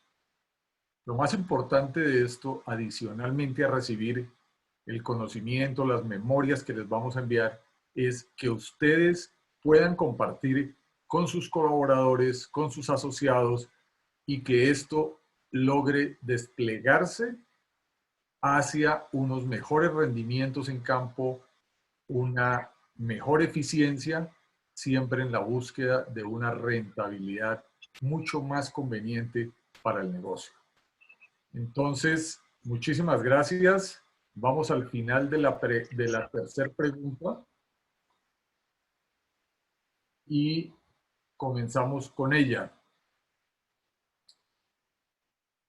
Les reitero entonces, vamos a, una vez recibamos de Zoom la grabación, compartir con los señores de CONAFAB, Miguel Ángel, Javier. Vamos a compartir con ustedes las 3 presentaciones, la grabación y el listado de participantes, con el propósito de que cada uno de los participantes reciba a vuelta de correo todo el material que tuvimos oportunidad de disfrutar en el día de hoy. Y reitero, espero tengan la oportunidad de aplicarlo en sus operaciones con el propósito de mejorar cada día. Ese es el objetivo de estas 3 preguntas también. Y veo que amablemente la mayoría de ustedes han atendido nuestra solicitud de responderla.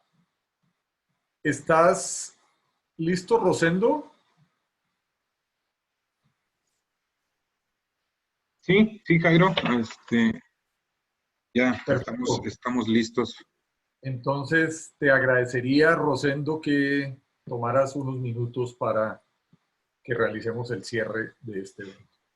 Sí, gracias, Jairo. Y bueno, quiero agradecer a todos los participantes en esta jornada, a los ponentes, al doctor Davis, al doctor Newman, al doctor Hargreaves y a todo el staff de USSEC y todo el staff de CONAFAB que nos acompañan. Y sin duda, hoy vimos muchas tecnologías, ¿sí? Que en definitiva tenemos que iniciar a aplicarlas, ¿sí? Para que todo esto nos lleve a un éxito en la producción acuícola, ¿sí? Hoy en día, ante estos retos que estamos, principalmente el COVID, el impacto que está teniendo la acuacultura en los mercados, los precios deprimidos que se están teniendo, nos están impulsando a ser más eficientes, ¿sí? Y hoy vimos muchas herramientas que nos pueden ayudar a ser eficientes, a mantener ese crecimiento, ¿sí? Y a consolidar la acuacultura, que sin duda la acuacultura, como lo hemos visto, viene creciendo hoy y está llamada dentro de pocos años a ser una de las principales fuentes de proteína de origen acuático, ¿sí? Y una de las mejores fuentes de proteína, ¿no? Para el consumo humano. ¿Sí? Entonces, como bien lo mencionaba Jairo, en cuanto tengamos las memorias, se las estaremos compartiendo, ¿sí? Y no me resta más que agradecer, Jairo, a todo el equipo. Muchas gracias a todos. Perfecto, Rosendo, muchas gracias. No quiero dejar pasar por alto esta oportunidad. Es la 1 de la tarde en este momento, cumpliendo con el horario que requerimos de ustedes. Es agradecer a Elsa y a Maru la amabilidad que tuvieron para el servicio de traducción en el día de hoy. Igualmente, el equipo de USSEC, comandado por Estefanía, Gerardo y Luis, muchísimas gracias. A todos ustedes, un feliz día. Por favor, síganse cuidando. Necesitamos vernos pronto. Muy amables, éxitos en sus negocios. Feliz tarde. Gracias.